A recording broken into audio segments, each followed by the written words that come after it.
This episode of Watch Out for Fireballs is brought to you by our patrons. Go to patreon.com/Duckfeed.tv to get bonus episodes of many of our shows, many series like Unfilmable and Bonfireside Chat that are available for patrons only. Here, there's a rare behind the scenes. You can hear Pocket playing with his noise-making device. Those are the kind of behind-the-scenes insights you can hear by becoming a patron. So again, that's patreon.com/DuckFeedTV. Thank you.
My name is Gary Butterfield. My name is Cole Ross.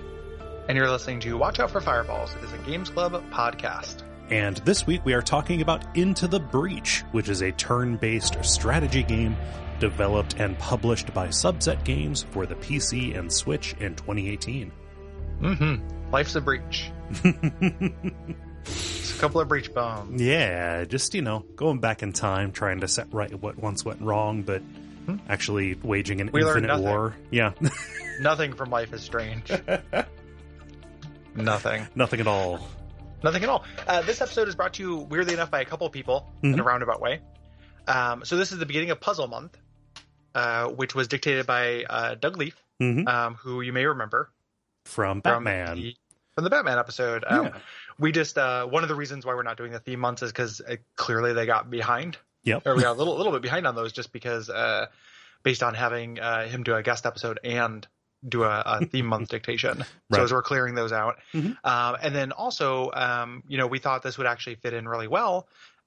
Julia, one of my favorite people on the Slack, actually, suggested this game as their dictation for this. And it is a puzzle game. Not only is it, was that my interpretation, but it's also how the developer thinks of it. Yes. So. Yeah. And it's really interesting the way that bears out and how even though this looks like an RTS, it does or a turn-based strategy game. Yes. Yeah, that's It'd be what I mean. a very slow RTS. Yes. Well, everything happens in real time. There's no such thing as fake time. No, sorry. Thank you for correction. ATS. Artificial Time Strategy. I mean, that also might apply to this.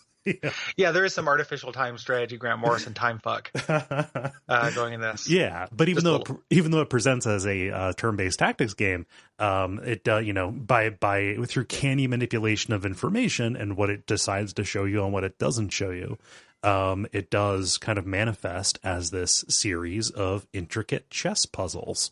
Yes. Yeah. So it's going to be kind of an odd episode for us because there is a narrative to it. Right. And there are a lot of mechanics to it, but the narrative, for being like, this is the least essential a narrative has ever been in a game written by Chris Avallone. Right. Like, I just like this, I love Chris. I don't, it's not like he does bad work here either. I just literally could not care less. Right. About any text in this game that isn't a stat or a number. Really. Yeah. So we're not going to, that's not really going to be the point here. We're going to talk about the kind of intricacies of the battles and the units and how this articulates because there's really no game like it. It's really interesting. Yeah. So the kind of story of this is you are playing these time travelers who are defending the Earth against this invasion of massive kaiju insects called the Vec. However, the war is lost. So you jump back in time or jump to other timelines in order to win it. Right. The pilots we have are time travelers. And this is a really elegant narrative solution to the why you might play, because this game is not a roguelike, but it has the rhythms of a roguelike in that you do like individual runs. Right. It's like a game that's designed to be slowly unlocked and replayed over and over. There should be a better word for that than roguelike, because it misses so many of the other, roguelike elements. Yeah. But that kind of run-based play, and that is a great explanation for that. Like, you're replaying these things because there are just tons of Earths. And if you can't, even after you save this timeline, there are still timelines that need saving. Right. So you have set up this infinite war in an incredibly bleak, scenario. Yeah. No, I like that. I like how even though the story is just an excuse, it is integrated very well into the play. Yeah. Elegance is the watchword. Yes. Here, this is one of the most elegant games ever made. Yep. It's like, it's approaching Tetris. So when we say, how is this a puzzle game? One of the things, and I'm going to be referencing it a lot, and I just want to put it out there as something that anyone who ends up liking this game or is intrigued about this game after we do this episode, the developer did a GDC talk where he kind of laid out the development process of this. And one of the theme, the overarching verb in the development of this is deleting, was taking things that didn't work and cutting them away. Right. So this ends up being a puzzle game, partly because, it ended up used to be this kind of tactics game with a strategy layer on top. The strategy layer is all but non-existent. Right. The tactics layer, they got rid of so many things that you consider to be part of turn-based tactics. So what you're left with, the reason why this is a puzzle game, is that you are kind of presented with all those other things chipped away, presented with a series of things that feel like chess puzzles, down to knowing exactly what everything can do. Right. And there's just there's not a whole lot of random elements, the same way there are not in a chess puzzle. Like, think about how ruined chess would be if a knight had a 5% chance to lose. When you try to take a piece. Right. All the units kind of act like that. They have very specific verbs. And most importantly, the absolutely brilliant innovation in this game is that you have perfect information about what is going to happen in a turn, just about 95% perfect information. Right. Like, literally the only thing that you do not know is where the Vec will move and what they will attack. Even then, you can see the radius of possible places they could move to. Yeah. So you can add that layer onto your planning as well. They have what they do is they calculate the best and second best possible move, and they choose randomly between those two things. Yes. So sometimes, like Big Dumb Bugs, they will do something suboptimal. Yes, but very and still relatively optimal. Right. And then there's a chance that when they attack a building, it won't actually fall. That's random. Where they spawn in the beginning of the level or in between waves is random, like of a set spawning zone. Yeah. But that's completely random.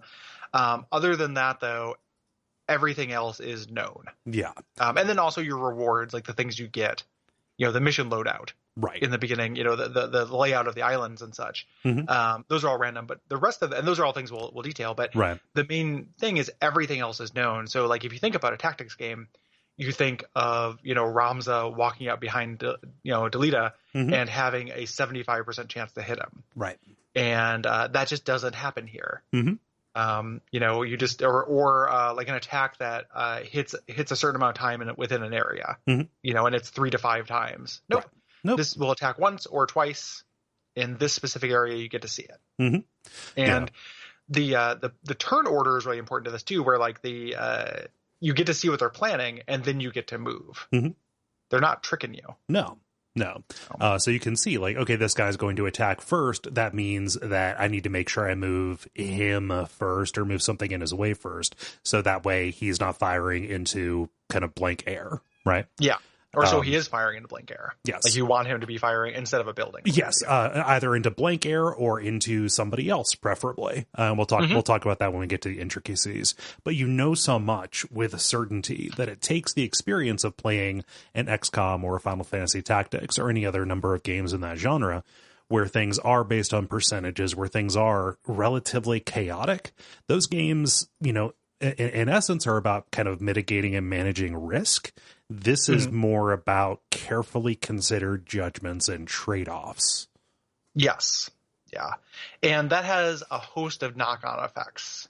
Right. Things that had to be changed in the design to make that work, things that had to be deleted, things like that. And we're going to get into those. But it is just as a high-level thing, making a strategy game where you know exactly what's going to happen with this kind of simplicity and small scale is just, again, like revolutionary. Yeah. It just feels like the elegance that this has just is, mind-boggling. Kind of unrivaled.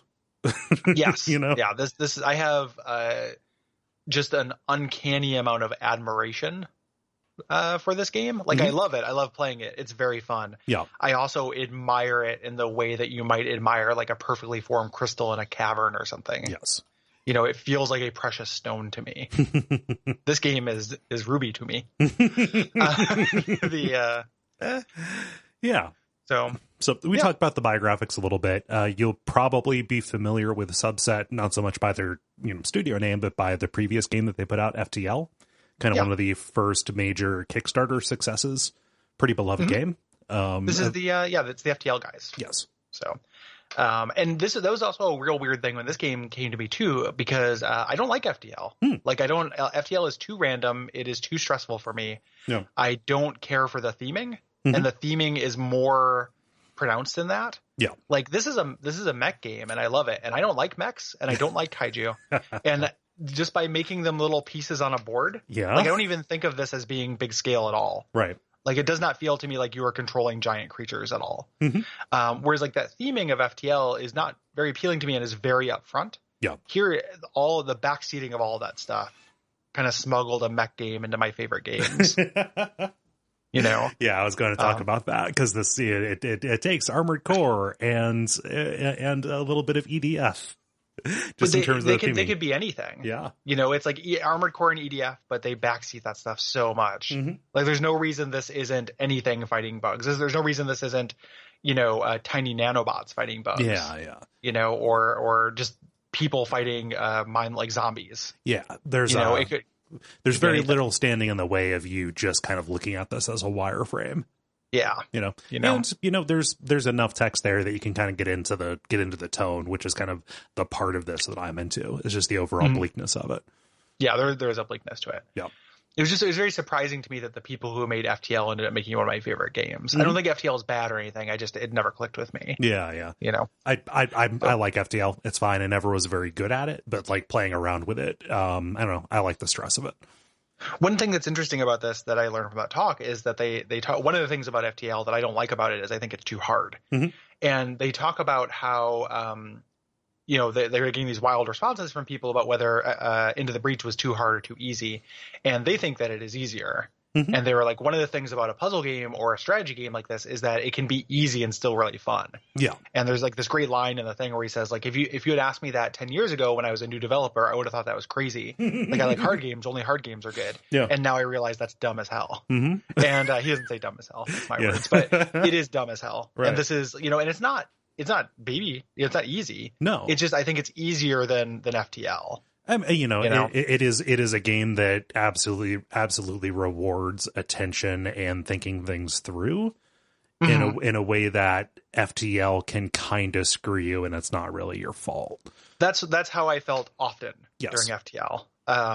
And it's also like related to that too. Like, let's give it up for non-condescending difficulty options. You can unlock all the achievements and unlock all the squads on easy in this game. You can unlock all but one on easy. All but one, yeah. So you can play. Like, you can play this however you want. There's an easy mode that is significantly easier. There's no chicken hat. There's no the developer like pointing down their finger at you for choosing it. It's just they adjust the numbers and it makes it easier, or you can play it on hard. They adjust the numbers and make it harder, and it's just there. I was having trouble with this game as I was learning the ropes, and I turned it down to easy. And the thing that got me off of easy was once I understood the way things worked, it got to be not fun to kind of end each round with 2 rounds of or to end each battle with 2 rounds of no enemies on the map. Right? Yeah. So like, Yep. no, I want to engage with this more. Yep. And I think that is like that kind of natural improvement where it is you who decides, okay, it is time for me to go up, as opposed to any kind of built-in intrinsic punishment for saying, I just need a minute to learn this. It's so valuable. Yes. You know, any intrinsic punishment or like extrinsic punishment, Yes. like, or just like derisiveness or mocking, like that is, you know, difficulty has been the watchword like this year in the discourse, and like that kind of stuff bothers me so much. We're going to do MGS5 at some point, and how much I hate that fucking chicken hat. Yeah. I just think that is just philosophically vile as an object in a game. Yeah. So this it just that ease is variable in and of itself. Just while we're talking about difficulty, because I don't know where else we would mention it. Yeah. Yeah. Like when you, so difficulty, I mean, correct me if I'm wrong about this, but that primarily governs spawn rates, right? Yeah. Yeah. Yep. And which enemies spawn. Yeah. There are the kind of champion versions of enemies that start showing up on later islands. Yeah. Yeah. For the most part. And the degree and number of those is dependent on difficulty and then also which island you're on. Yes. So, or how many islands in you are. Yeah. So this, and that'll all make sense. We'll get to it. So they were inspired to make this game, making a tactical strategy game, after the modern XCOM was a huge hit. Right. And they're both big fans of that. The two main guys in the studio. Mm-hmm.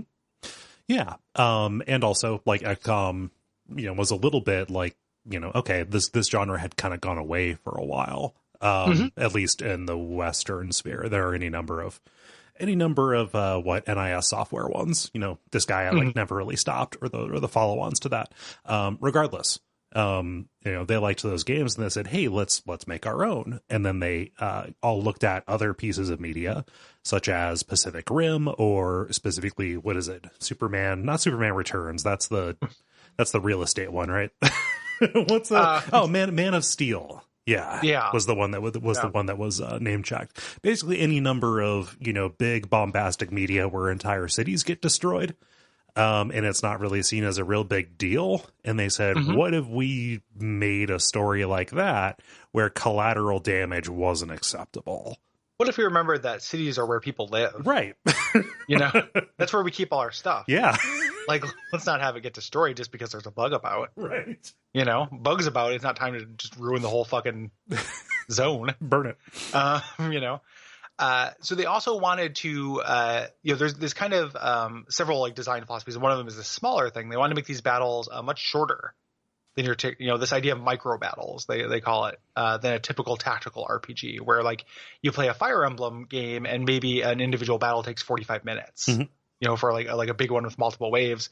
They wanted to say, like, what if, you know, this was 3 or 4 turns? Yeah. You know, three to 5 turns. You know, and they ended up on 5 turns, but that also has all these like amazing knock-on effects of the game. And that was in favor of making the entire experience something that you could do, you know, on a lunch break and have a meaningful gaming experience. Right. So when I was going through and doing 4 island and scenario win runs, those would take anywhere between 90 minutes and 2.5 hours. You know, which is like a super reasonable loop time. Like that is, you know, maybe like a day's worth of play done a half hour at a time. Also, this is on the Switch and it's perfect on the Switch. It's so good on the Switch. It's so good. You can also just do a 2 island run. Yep. You know, and make that, you know, an hour or so, or 45 minutes. Yeah. Fairly easily. So early on, they also had this, you know, as we mentioned, and we'll allude to a few times, things were much more complicated. Right. So there's this whole idea of city management and map management. There were VAC that spread corruption, the surrounding zones, the longer you waited. There was a very heavy research tech tree element, and they threw away. So this game took a long time to come out. This was not a fast follow on FTL. And the reason why is because they were just iterating and removing things. And just that idea of challenging these assumptions, like, hey, we're making a strategy game, we have to have a tech tree. We like games with tech trees. I mean, XCOM, the game that inspired this, like a lot of the things that they cut out of this were things that XCOM things. Yeah, were XCOM shit. Yeah, which is great. I love XCOM. Yeah. Like I love the modern XCOMs. But they were just like, it's not working and it's not super fun. You know, so let's get rid of it. And like, boy, what a fucking choice. Yeah. Again, things that we kind of always harp on, but we call out when it is positive. So much is integrated here. Again, back to that elegance, right? Everything is pushing toward this purpose of, being the very considered, stripped down strategy game that this is. Yeah, absolutely.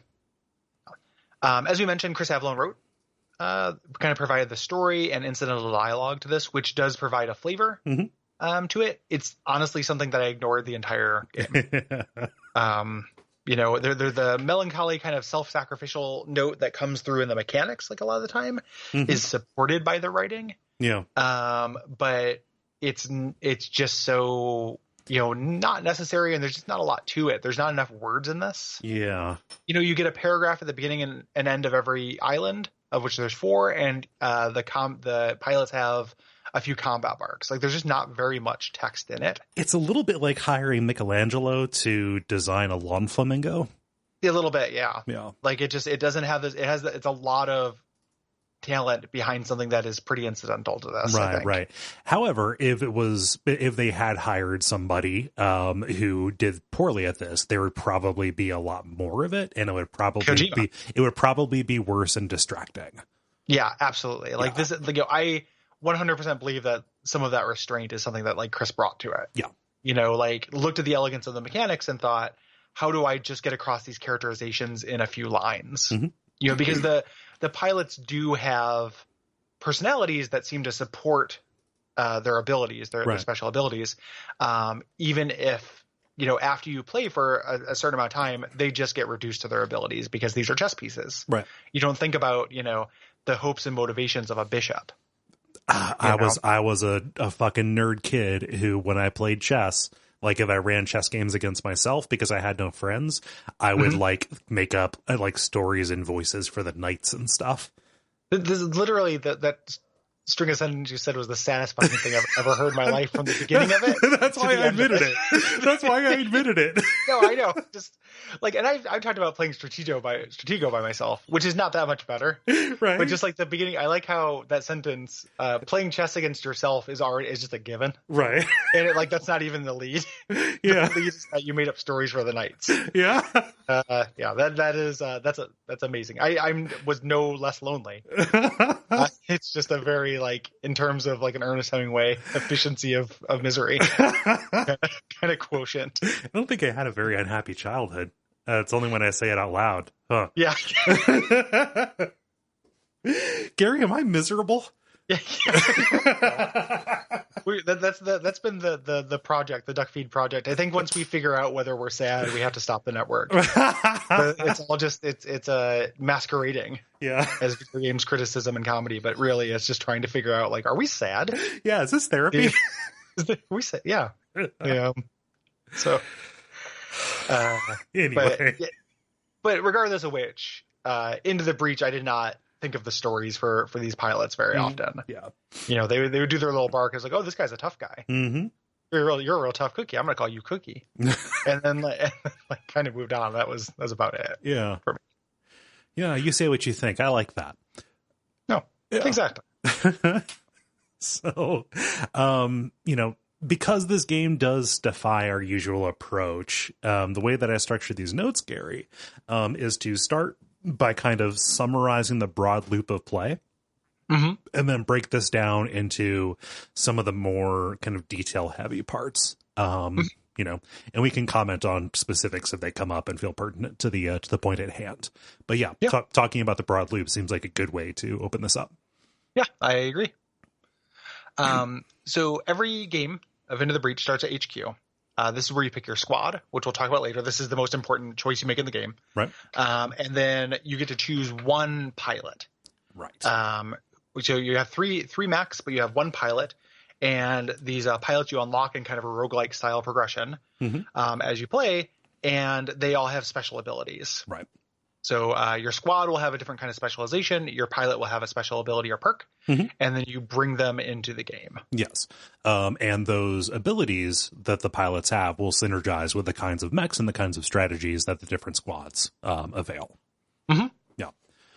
So you pick like one named pilot. There are kind of rando pilots that you start out with as well. All of them will gain experience and get kind of bonuses. It's only the named pilots who have the special abilities. Yeah. Yeah. Yep. And ultimately, the rando pilots are not very valuable, and you can literally sell them for currency. So, you mean station them on an island for reputation?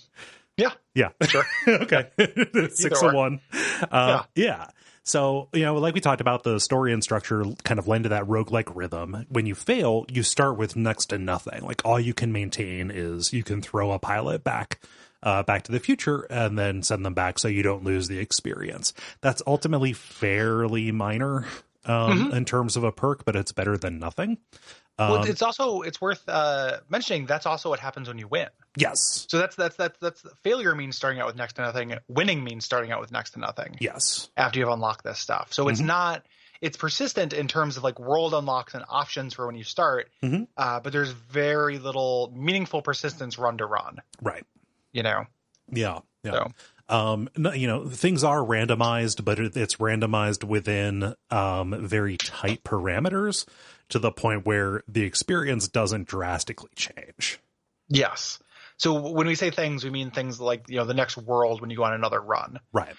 So the specific mission, the 4 islands are always the same that you can do missions on, but the specific missions on those islands and their layout. Yeah. And we'll talk about how that visually presents for people who have never played or having a hard time visualizing that. Yeah. But those are randomized each time, which is important. Like that's where randomization is deployed in this game is very important. If it wasn't for that, there would be an optimal path.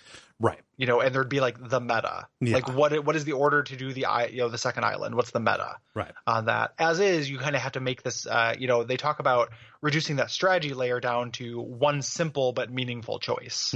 And this is that, when you're starting your mission, that is that choice. Like it's obviously your squad and your pilot, but then what order you do these missions and which missions you choose to actually take on is hugely important. Right. So, yeah. So you go through the breach and you go back in time to Earth, where things are already pretty bad. Like we didn't talk about this setup, but like this is, relatively near future. Climate change has caused the sea level to rise, and humanity is kind of confined to these 4 islands that are ruled over by corporations who are incredibly myopic and destructive. And that is before the Vex showed up. Yeah. Yep. And then giant bugs show up and make everything a little bit worse. Yeah. It wasn't until I started making these notes that I realized that Vec and Mech rhyme. So add one more onto the classic battles of snobs versus slobs and dads versus grads. Mechs versus Vex. Mechs and grads. Yeah. The bugs in this game, like it's real weird because I realized like as we were getting ready to play this, I was like, I don't actually know why there are giant bugs, and it just says something that I didn't care, even remotely. Right. Like they are not giant bugs to me. Right. They're just goblins. They're just villains. Yeah. So the 4 islands you have are unlocked in order. But on subsequent runs, you can take them on in whatever order you want, and the difficulty scales. Right. So we talked earlier about 2 island runs versus 3 island runs. After 2 islands, you can choose to face the boss, and that difficulty will scale, so it will always be appropriate to where you're at. Right. And that is true for islands as well. I always do the islands in left to right order. You don't have to. Right. So there's nothing convincing you or no compelling reason to do that other than preference and habit. Yeah. So. And if there's like maybe there are certain maps that have environmental hazards that are difficult for your squad. Sure. For that lineup. So you want to fight relatively weaker Vec there. You don't want to get there when they're incredibly small. It never made too much of a difference for me. There are differences, but I didn't mean to imply there weren't differences in the island. There's big differences, but they each have their own little kind of quirks. Yes. To them. Yeah. Once you choose an island, you choose a region of that island. It's portrayed a little bit like a risk map. And then you get a summary of the objectives for that island, the rewards, and the bonus objectives for that. And your specific squad will be well suited to different objectives. Right. So you might have a squad that's very defensive based, and if you get an objective that's like kill at least 7 mech or 7 Vec, you don't want to do that. Ain't gonna happen. ain't going to happen. And getting those bonus objectives is incredibly important to the metagame to where almost they are not really bonuses. Right. They're presented as bonus, but if you are really setting yourself up for difficulty if you don't at least get all the bonus objectives on the first island you play. It is a huge benefit. Yeah. Those deficiencies will cascade. Yes. Yeah. Absolutely. Yep. So what's important to know is that your overall health is separate from your mech's collective health. Right. So when you're going in and you're doing battle, the damage to your individual units doesn't carry over.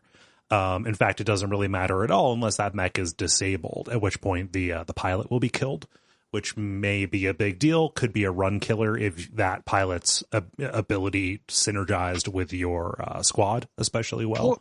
Or even if it's just because once a pilot is killed, the mech is run by AI that cannot level up. Right. So even if it's not a named pilot, they still get or like unique pilot, they still have experience and such. And you're still losing that. You're still losing the ability to get that in the future. So it is a big deal to lose your mechs, but having them be damaged is not a big deal. And realizing that health is a resource is a real like kind of 101 level lesson that unlocks some of the game for you. Yeah, like to learn not to care if you're going to take like 1 or 2 damage, right? Yep. The overall, so losing all your mechs, losing all your pilots is a fail condition. Right. The other fail condition is that collateral damage piece. Right. Because the buildings in this game, the narrative is that they provide the power that powers the mechs. Right. So you have kind of a power grid. When a building is damaged, depending on the building, you'll lose bars of this power grid there. And that carries over from mission to mission. So that does not regenerate. You have to actually get that as a reward for clearing a mission or buy that with reputation between islands, which we'll talk about a little bit later. Yeah. I love this mechanic. I love that it is it is ultimately about protecting these buildings and setting up those trade-offs.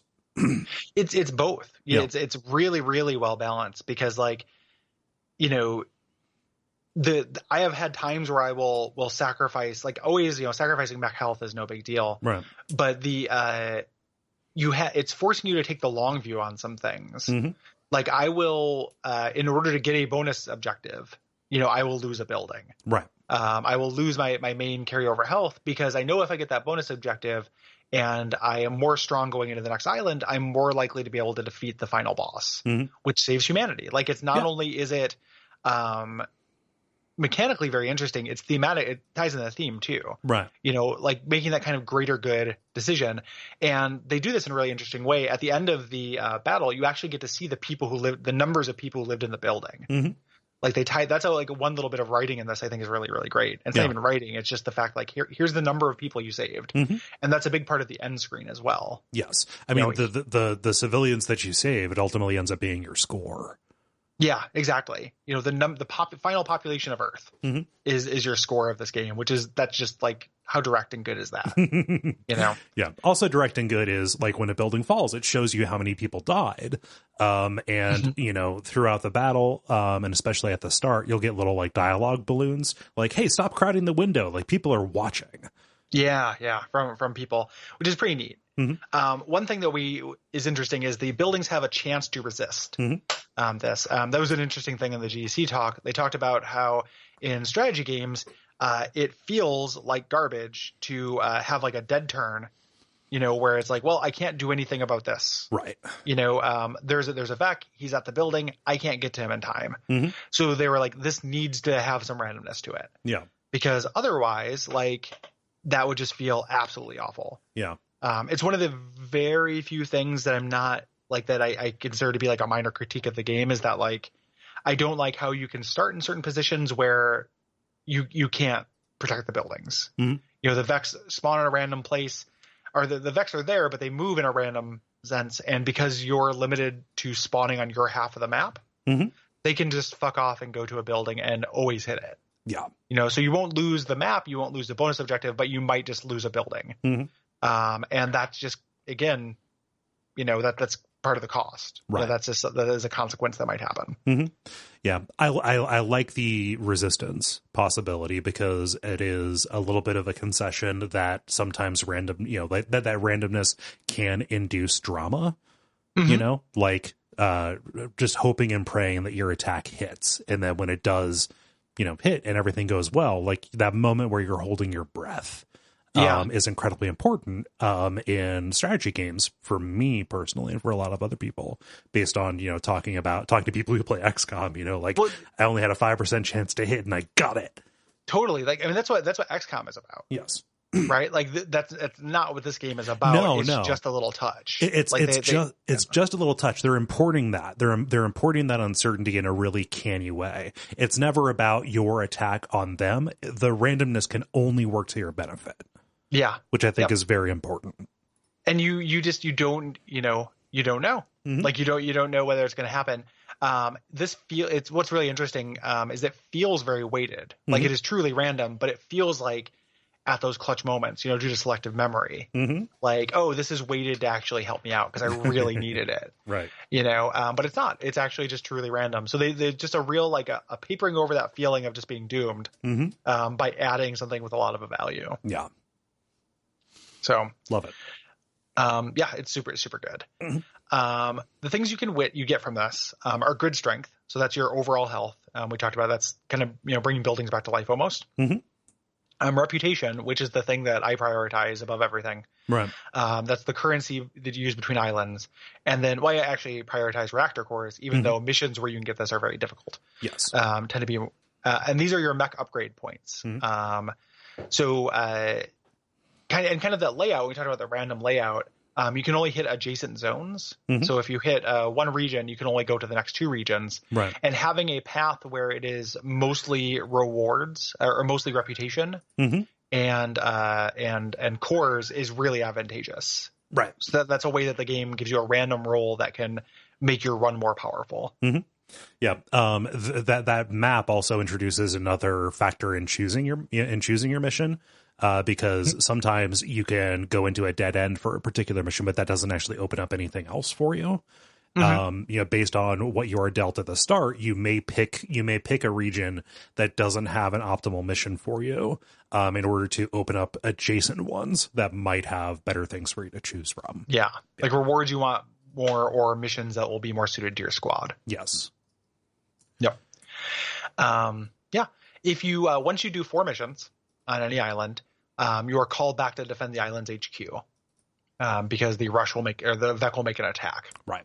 And this introduces the boss units, which are super strong kind of leader units that have special properties and follow different rules. Right. So like these guys, even if they are land based, if you knock them into water, they can still attack from there, for example. Yeah. Yeah. Yep. Yeah. They have special abilities. And it is always a bonus objective to kill them. Mm-hmm. We should mention that the objective, there will sometimes be a specific objective to the region, like protect the train, or something like that. But those are always bonuses. Mm-hmm. The actual main objective is always survive. Right. Like protect as many buildings as you can and survive. Mm-hmm. And then the bonuses are like protect the train, protect the tanks, knock out the dam, things like that. Right. So at the end of missions, it's just survive, but it's like, hey, kill that boss. That's a bonus. Yeah. You know, protect the specific building, the old Earth bar or something like that. Right. These HQ ones are very funny because you can totally biff it. Like the boss enemy can knock down the corporate tower and still be alive at the end, and you still go on. Like there's nothing more for you to do here.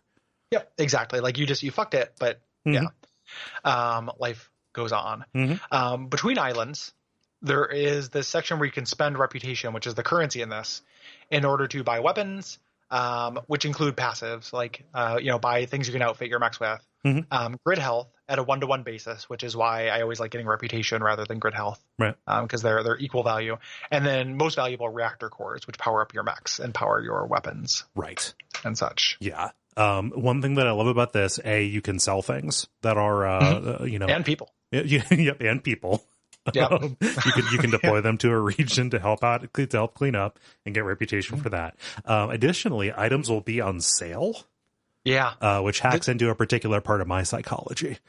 Well, it also just really influences what because in general, like buying weapons is a little bit of a risky proposition because it's expensive. Right. So you're always able to get a static upgrade to your existing mech for that. Mm-hmm. It is a lot of times weapons require power cores to pilot or to power. Yes. So not only do you need to buy the weapon, and if you're buying it at full price, which is 3 reputation, you also had to buy a power core to power it for 3 reputation. Right. It's very expensive.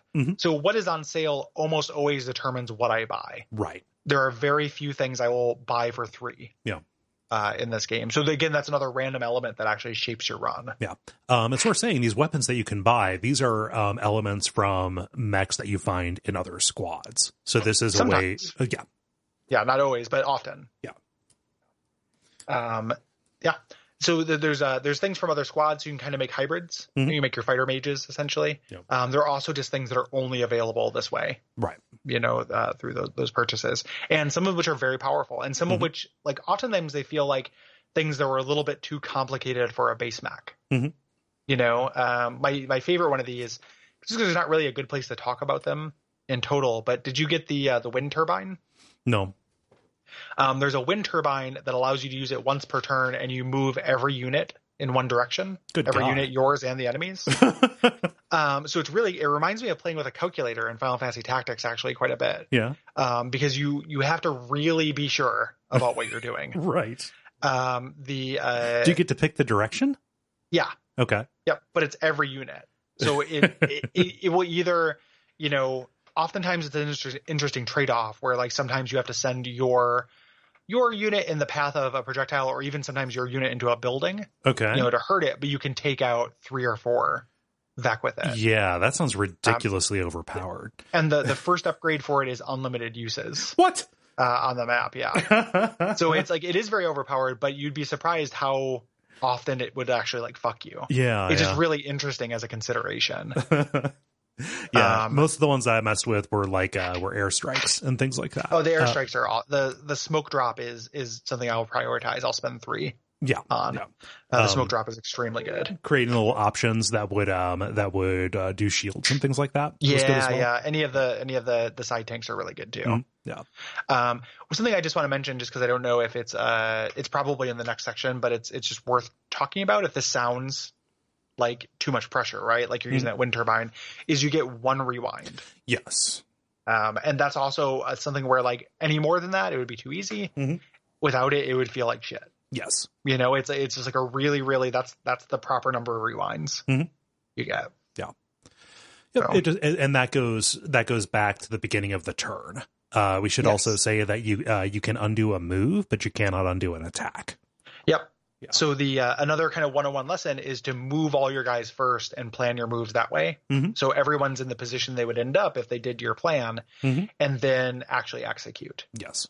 So that's something that unlocked a huge kind of, like, difficulty wall in this game for me, is like realizing actually I have unlimited time to plan and the ability to visualize this a lot stronger than I thought. Yeah. It's like in any kind of, like, chess or checkers game where, like, no, I didn't take my hand off the piece, so I can move it back. It's exactly like that. Yeah. Also in these things, so at the end, before you go into this buy phase, if you completed all of the objectives, all the bonus objectives, you get to pick a perk. This can either be some additional grid strength, which you should never pick because you can just buy reputation. Right. Buy that with reputation, a specific weapon, or another named pilot, another special pilot, which you should always pick because then you can sell your old pilot for 2 reputation. Yes. And get a new special ability. And that pilot will be unlocked for future runs. Yeah. Yep. And even if it's not a pilot I want to use, I always take them. Yes. Because having multiple named pilots, even if it's an ability I don't particularly care for, they have a special ability, they're still, powerful. And I usually will have one pilot I want to get rid of anyway because his level ups gave him a plus percentage to grid defense. Yeah. And that's a upgrade I don't really care for. No. So, yeah. Yeah. Let's talk about time pods, baby. Yeah, time pods. So every time you start a mission, there's a chance that one of these bad boys is going to be flung back from the future. It will crash land on the map, and you need to either protect it from the Vec or go and claim it, move on to its tile in order to claim what is inside. And what's interesting about this, so you'll always get at least one. Per thing. On later islands, it feels like you get more. You can have a chance of getting more of them. Yeah. You always get one. But these are also a weird trap because Vec don't target these. Right.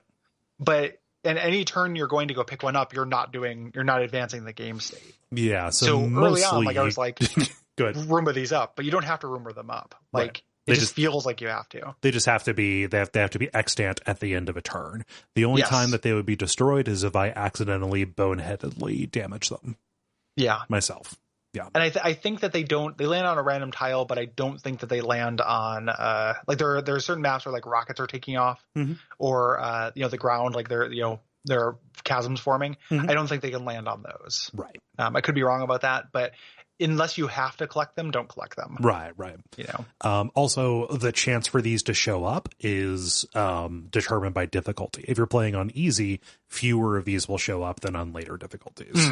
Yeah. So if you want to unlock stuff, I mean, these contain pilots and those are permanent upgrades, incredibly valuable. You want to play. They always have a node, a power node, and they sometimes have a pilot. Right. And getting a new pilot is huge, as we mentioned. It allows you to sell one of your scrubs, and it allows you to get a new powerful ability. Yes. So, after you've done at least 2 islands, you can go to the final mission in the volcanic layer.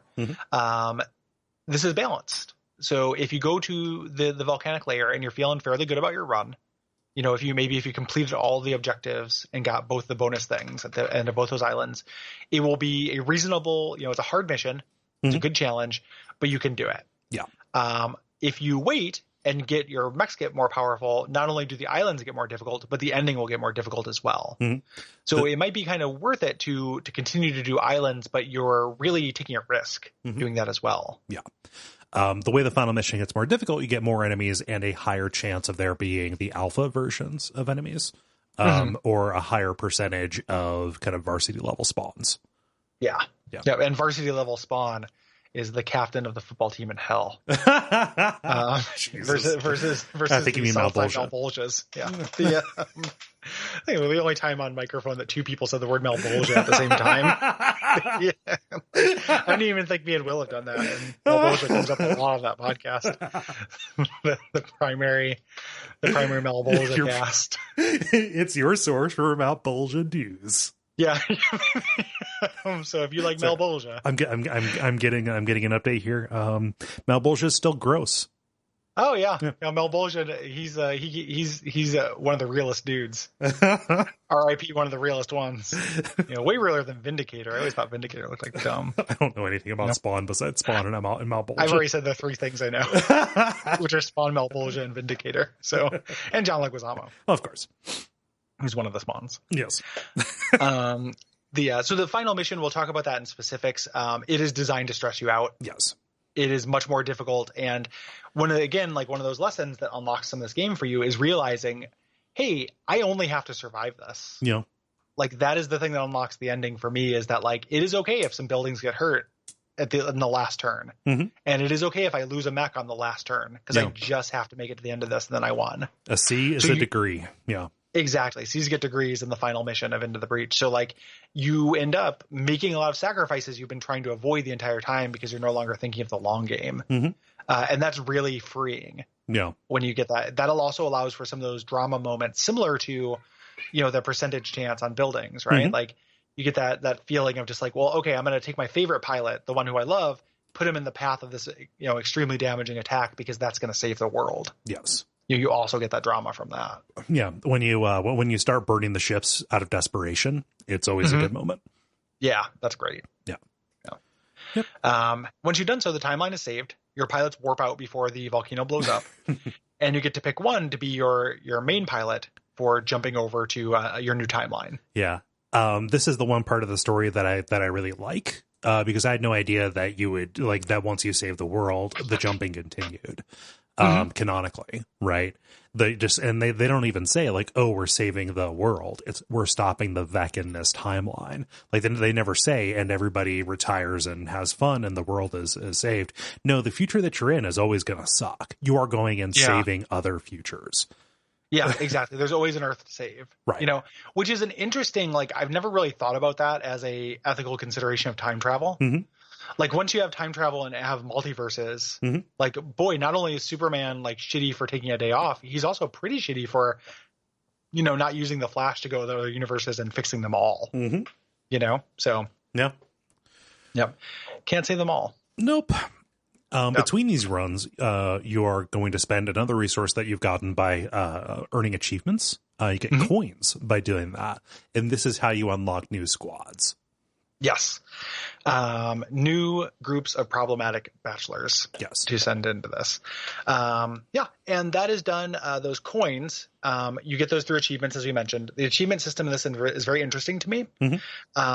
It is simultaneously like suggest ways to play the game, but also kind of straddles the line between that and challenge things. Right. So you'll read them, and they will say something like, you have in this squad, we have a mech that has a rocket punch that goes across the map. And it's like, we'll go across 5 tiles to hit somebody or kill somebody.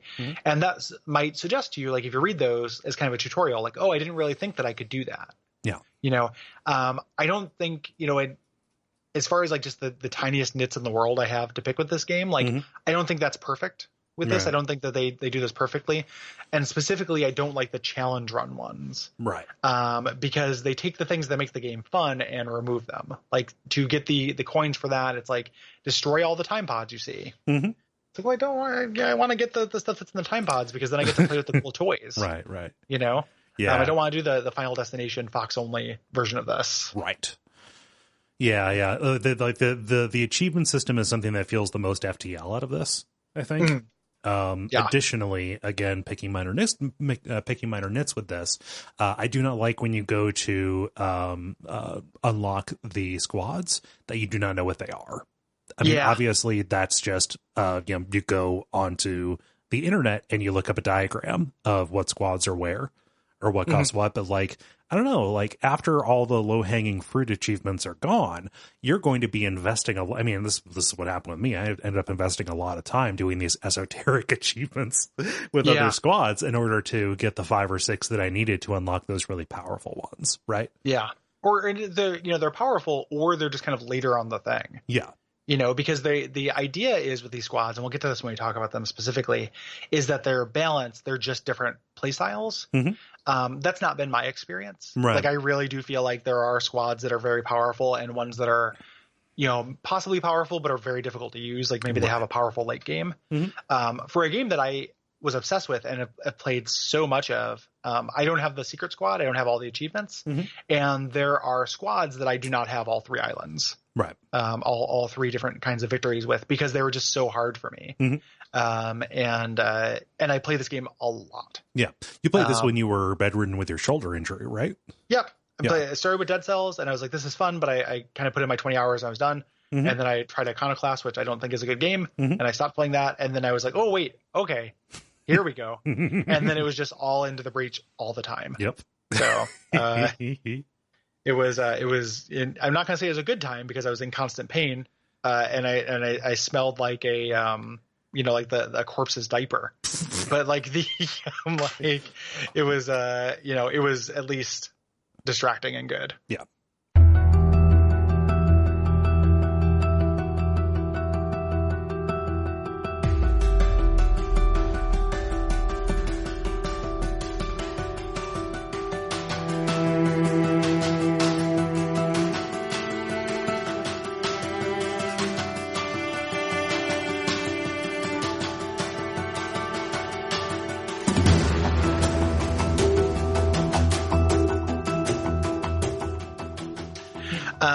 Let us talk about the intricacies of battle. Yep, because there's a lot here. Yeah. And it's kind of weird to say that there's a lot here because you talk about how pared down everything is. Everything is about these interesting interactions, right? Yes. Yep. So battles take place on this very cute, and again, helps me not feel like this is a mech game, 8x8 grid where it looks like little kind of just, again, like chess pieces. Everything is very modular. It looks like a board game. Yeah. And one thing I've thought about with this game many times is that the board game influence of this is very, it's stated by the devs. It's very easy to see, and this would work as a board game just fine. It'd be kind of a pain to keep track of different stuff, but yes. Yeah. There are board games that are more of a pain. Yes. The arms race of being a pain to take care of shit in board games has kept increasing. I'm side-eyeing you, Gloomhaven. Yeah, exactly. Like it is such a pain to take care of this stuff. Like in a post Arkham horror world, I can keep track of the health of these Vex. Yeah. You know? Yep. So. Yeah. But no, I just like, so it's weird because the 8x8 grid, you see the entire thing. The camera never zooms. It is always right there on the screen. It looks very static, and that I think makes it feel more manageable than if there were, gigantic cinematic zooms and such. The idea of this being a miniature game is very powerful. Yeah. Yeah. Yep. And these layouts will have the maps are all designed. They're not random. Which ones you get are random, but they're designed from scratch. They'll have a certain layout of civilian buildings, which obviously we talked about the importance of protecting those. They'll have mountains, water, sometimes kind of just chasms, things like that. There'll be kind of different properties to the tile. Forest tiles, which have an importance to them. Sand tiles, which have an importance to them, which we'll talk about. Yeah. But they have this kind of very specific layout on this very small scale. Right. Yeah. And your goal, like we said, is to protect those civilian buildings and keep your power grid up. I love when you fail that, like, just one Vec, like, just blows a whistle and says, "Party time, everybody." Yeah, and then just every free tile is taken over by a Vec tunneling out of the crowd. Yeah, everybody plays this Club Cranium. Hey, Gary, what the fuck is that from? Because I've Googled it and I have no idea what it is. It's from the board game Cranium. Oh, okay. So I know I know the board game Cranium. I've never heard the phrase "everybody plays this Club Cranium." It's that it's the first line on the card for a Club Cranium card, which is every team does it. Okay. So like there's things where it's just you and your partner. You pick a thing, and you and your partner, it's like, okay, well, I'm going to do charades or win, lose, or draw. Yeah. But then if it's everyone, it says everyone plays this Club Cranium. Close your eyes and And you know what? It's all a change in the emphasis. Because you're saying it like it's a slogan all the time, and I've just kind of laughed and nodded along when I read that card. It's like everybody plays this Club Cranium. There's a lot of gravitas for Cranium. You're inserting a lot of ellipses in there, man. You don't have to go all Stone Phillips on this fucking Cranium game, Cole. Yeah, that's how they count the rest of the story. That's how they played the rest of the Cranium. Okay, thank you for clarifying, because I've done Google searches and nothing came up. It's weird that it doesn't come up to me. Yeah. But yeah, that's where that's from. Okay. Sorry to grind everything to a halt. I need a clarification. It's quite all right, and it made me think about Cranium, which is still a fun game, I think. Yeah. So each battle is limited to a very small number of turns, as we mentioned. And after those turns run out, the mission is over, successful, regardless whether you complete the optional goals, or whether the Vec were destroyed. They retreat at that point. So that's as long as you have to survive. Yes. You have 3 mechs, and during each of your turns, the mech can move once and do one action, with a couple of exceptions. Yes. Very rare exceptions. Depending on pilots and things like that, note the order: move and then attack. You cannot attack and then move. Yes, except for one pilot who can. Right. But there are the little exceptions and stuff, but in a general sense. Yeah. That's how it works. The Vec are already there when you get there. And it shows you what they are going to do first. Right. They move first, and then your whole thing kind of interrupts their attack. Like, you're very reactionary in this. So they go up to a building. They say, "I'm planning to attack this building. What are you going to do about it?" It's voiced. They got Joe Pesci in. What are you going to do? Stop me? It's Cam Clark. Has all the roles. Yep. These Vec come 4 times a day. Yes. So it gets all over the place. They're the size of buildings. God damn it. No. So you are interrupting their attacks. Their attacks don't happen until after you take their turn, or after you take your turn. So you are reactive. You can be proactive if you get an advantage on the numbers. The primary way to be proactive is to stop spawns, which I have here a little bit later, but it's worth talking about kind of the number advantage and the hockey penalty kind of side of this. It's really the only way you can be proactive is stopping spawns. Yes. Because otherwise they're always going to go and give you their plans, and just telling you what those plans are. Again, we talked about that perfect information being the revolutionary part of this. Like in XCOM, you can maybe guess what like an XCOM unit might do. You know, like, oh, like I left this person open, or like I'm playing a Divinity Original Sin right now, and I'm like, well, they're going to target my healer. Right. My healer is fairly exposed. They have an AI to do that. I can guess that they can do that and kind of work around it. Here, there's no guess. Right. They walk up and you interrupt their action. So that's the fulcrum on which this game rests. Yeah. So your turn, it is fundamentally defensive play. Mm-hmm. Your position, your goal every turn is to stop them from doing, triage, look at the most harmful things they want to do, mm-hmm. and prevent them as best you can. Right. When you are almost always outnumbered, mm-hmm. like if you had one mech to every VEC, most mechs have a way of dealing mm-hmm. with that. If you had VEC-mech parity, yes, you could do that, but you usually don't. Mm-hmm. So you have to kind of make these interesting choices and stretch your resources and use them cleverly in order to neutralize the attack. Right. Ideally, obviously, you'd want to kill the VEC. Mm-hmm. If you don't, you can very easily get overwhelmed. Right. But if you can't do that, you at least have to stop their attack. Right. And you stop their attack by moving the enemies around. Yes. Most attacks have the ability to knock enemies, back a space, right? Mm-hmm. And this is incredibly important. And this is how you can kind of magnify your force. Because, yes. Sometimes a projectile will displace everything that is adjacent to it, kind of in the 1 unit cross around them, mm-hmm. right? And when something is knocked, if they run into something, it damages that unit and whatever it runs into, be it a mountain, be it another mech, or be it a building. Right? Yes. So you're just doing amazing work. Like the cleverness in this game comes from finding efficiencies. Yes. Like, how can I do more with less? What can I do with this one attack that does that cross pattern thing? How can I inconvenience and stop the most VEC? And can I do it from while standing on a tile that blocks them? Yes. Something like that. Like, can I turn enemy attacks against each other? Yes. Can I, if I move this VEC this way, he'll not hit the building. But if I move him this way, he'll not only not hit the building, he'll hit this other VEC. And if I check the turn order, he'll kill that one before it can move. Mm-hmm.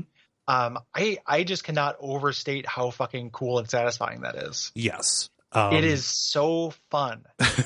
Conceiving of a plan and having it go perfectly is incredibly satisfying. And I think that a huge part of that is the simplicity of the game. There are relatively few factors to keep in mind, right? You can kind of hold the entire possibility space in your head and work out the dependencies. Like, you can move stuff around and see roughly where it goes, but it is easy to set up the pieces to knock down.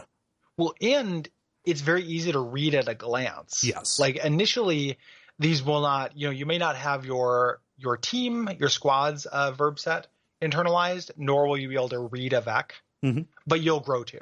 Yeah. Like, one of the levels of mastery of this game is being able to look at it at a glance and be like, okay, this is my possibility space. Mm-hmm. Because I have these things are simple enough that I just know what my options are. Yeah. Kind of right off the bat. Great. Just super wonderful. Yeah. As a thing. And that cleverness has a vast number of ways it can express itself. So not only you're making mechs or VECs hurt each other, you're pushing them onto spawn points, which you mentioned, pushing them into water, things like that. Pushing them into clouds of smoke, which stop their attack but don't hurt them unless you're a specific squad, et cetera, et cetera. But also you're balancing this against your long-term goals, because if you don't kill VEC, you don't get XP. Right. And your primary goal is to protect, accomplish your goals and protect buildings. But if you're not powering up your squad, you're going to have a harder time later as well. You're going to fall behind the curve. So like the 101 lesson is always block spawns, and then the 201 lesson is sometimes block spawns. Right. Realize that, and also the game will give you more spawns the more you block, like more spawn points. Yeah. It eventually the VEC will find their way out. It feels like pushing, a boat is leaking and you're putting your thumb on the thing and then new leaks start. It's the it's the dam in Vegas Vacation. Yes, exactly. Yeah. So that universal reference that everybody understands because I keep making it. Well, you didn't say the boy with the finger in the dike, which I always feel bad saying that. Like I don't, I understand. It's just, words change meaning and stuff. Yes. Yeah. So Yeah. So like we said, you're trying to reduce this collateral damage either through your splash damage, or through the knocking somebody into something. You know, ideally you want to knock it back into another Vec. You know, kind of the next best would be knocking the Vec into a mountain. This does extra damage, and gets you closer, to, you know, getting that piece off the board. Right. Yep. And that does cut both ways, right? You know, like you don't want to run it into a building, and also you don't want an enemy's attack to knock another enemy into a building, or you into a building. Yep, you have to consider all of those things. Yeah. As you play. We mentioned the buildings have a chance of resisting damage. This is something that you can manipulate. So this is a thing that you can, if you max out your grid and buy more grid, it does this. It's also something that can be a level up for a unit. It is weak to me. You know, I don't really like getting this as a level up. I don't really like paying for it. Because it's unreliable, and you start at 15%, and it, you know, the most I think I ever had it was 30%, right? Which is the first percentage in which it feels even a little bit meaningful. You know, it feels like even likely enough to bank on it all, to strategize around. Yeah, it's mostly there so you can have those Hail Marys. Yes. That we mentioned before. It's a little bit, you know, again, these synergies and coincidences by what we play at the same time. It feels an awful lot like Unseen Aid from Sekiro to me. Yeah, except it matters. Yes. You know, like getting that Unseen Aid. If you're playing Sekiro right, you don't rely on Unseen Aid. Yeah. You know. Yeah. So no, that is a very missed potential mechanic in that game, I think. Yep. Different show.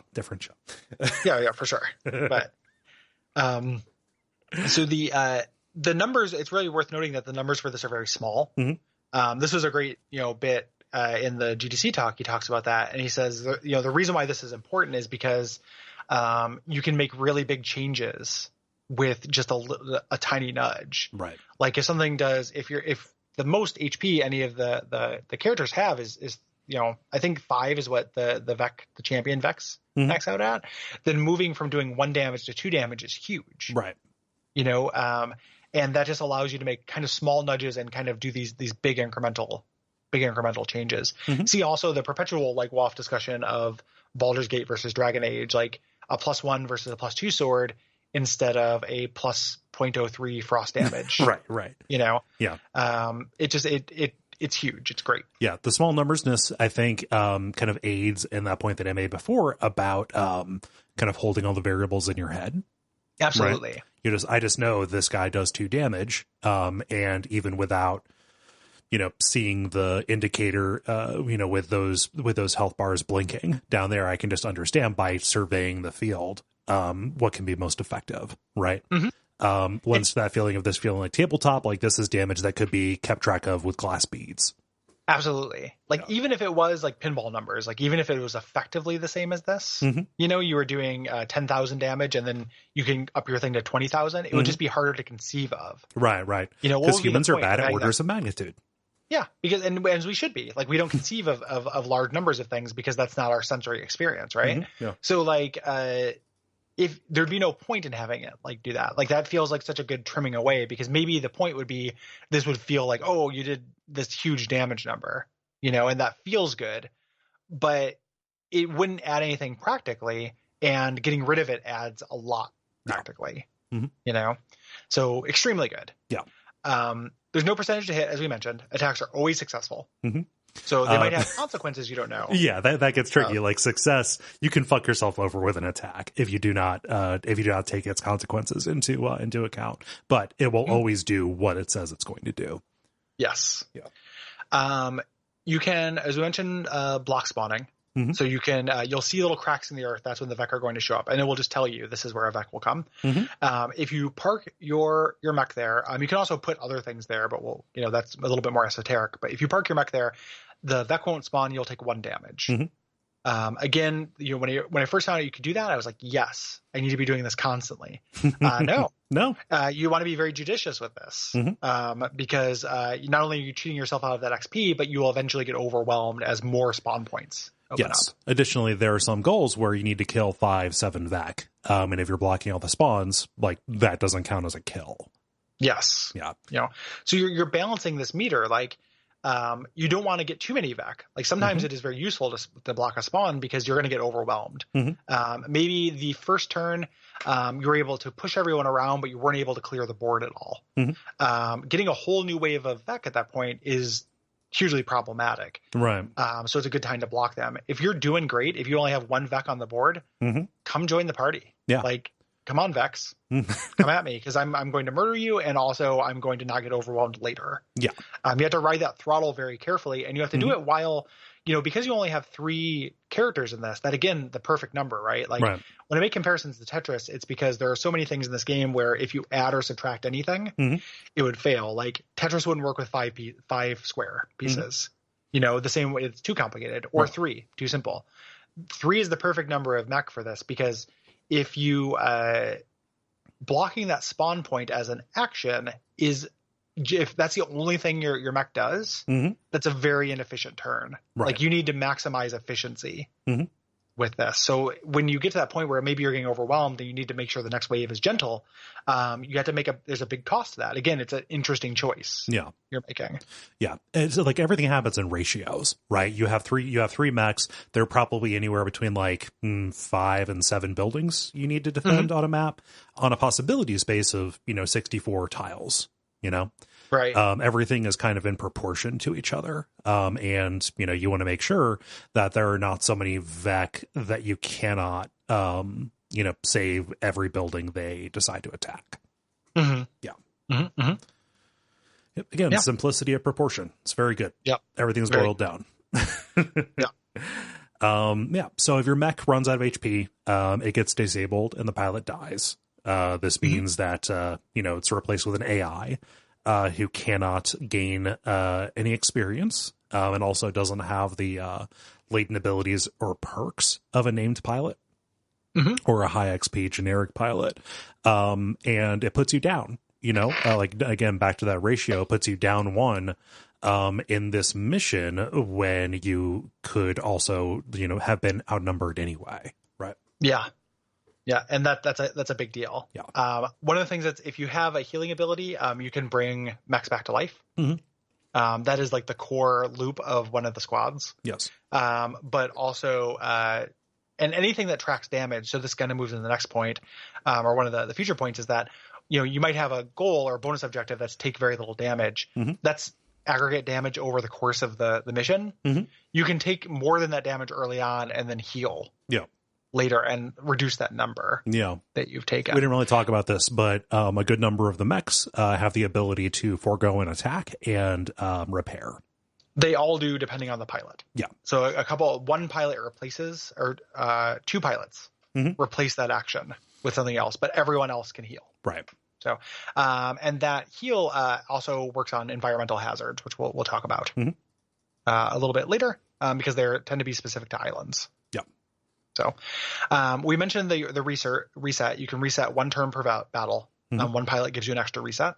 And this the visual effect of this is great. It just kind of highlights like the toy-like nature of this, like the pieces on a board. Yeah, it causes a ripple of the tiles. I love the comments that happen because the CEO, your handler, is like, hey, there was a blip on the sensor. What's going on? Yeah. Yeah.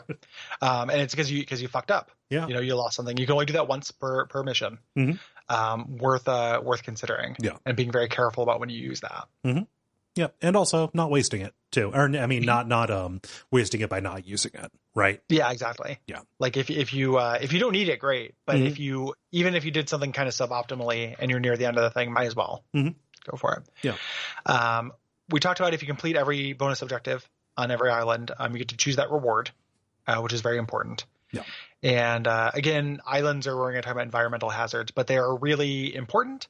And very notably, they work against everybody. So they impact you and the enemy. Right. There are some of the hazards that are kind of universal across them. So we can talk about those. So you got mountains that kind of impede movement, impede progress, but they can be destroyed. They've got 2 HP. And then there's water, which will kill ground-based Vec. Flying Vec are not really bothered by it. However, if you have a ground-based mech and you're standing in water, you will not be able to attack. Yes, because you're waterlogged. Yep. So that's important. Staying out of that water. There are also environmental attacks that inflict kind of a status. Luckily, there are very few of these. Yeah. This also could have gotten out of control if there were a lot of these. Mm-hmm. Fire is very important. No. So if a unit is on fire, they take damage every turn. It's the first thing that happens in a turn. Yep. So if a unit has 1 HP and they're on fire, they will die before they get to do anything. Mm-hmm. Healing will remove any status effect, but include this one. Mm-hmm. And if you attack a unit that has a forest tile on it, which comes later, but this is just worth mentioning, you can set things on fire tactically, including spawn points. You can make Vec show up on fire. Yep. Which is the worst way to show up. I know, right? Like fashionably on fire. I can't tell you how many parties I ruined by showing up on fire. Fashionably immolated. The dress is fire. I know. No. Sorry. I phrased that call the authorities. Yeah, sorry. I think I was unclear. Ice is really interesting in this. So the unit cannot do anything, but you can attack it and it kills the ice, not the unit. Right. And buildings can have this status affliction as well. Buildings cannot be set on fire. Right. Both those things, again, very small delineations that make huge differences. Mm-hmm. Yeah. Ice is the cornerstone of what I think is the most overpowered squad. Oh, absolutely. Yeah, that's my favorite as well. Yeah. So. Yep. And then there's acid, which for some reason is an acronym. Mm-hmm. Yep. It's like a Nickelodeon product from the 90s. Yep. And you can see, Gary, in the notes where I eventually stopped doing the periods. Yeah. Typing A.C.I is a pain. Acid is a pain as well. It is very fortunate that it works against your enemies too.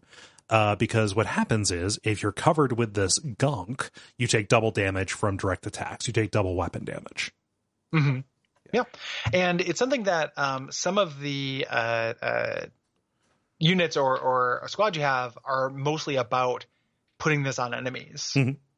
So it is something that affects everyone. But it's not like a bonus that it affects enemies as well. Like it is something that like you're incentivized to do. Yes.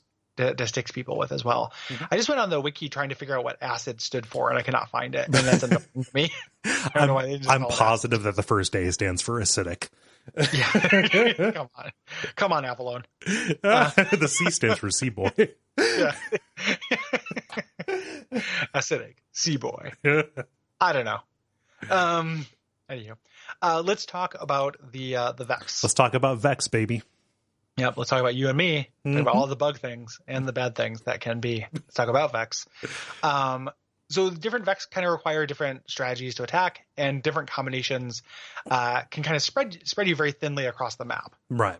Depending on the kind of Vex. They have 3 basic attacks, which is a projectile, a punch, or a lob. Mm-hmm. And those are spread out amongst different types of Vec. Yes, and the different Vec also kind of fall into different tiers. You've got maybe a unit that does a very basic format of attack, and then later on you'll encounter something that kind of complicates that or enhances it. Yes. This used to be more complicated. It's one of the things that they cut out from the game. Mm-hmm. They had a color code where it added push to all the Vex attacks, and they realized like actually this is impossible to internalize on glancing. Yeah. So now it is extremely rare. Only one enemy does it. Right. Pushes you in the game.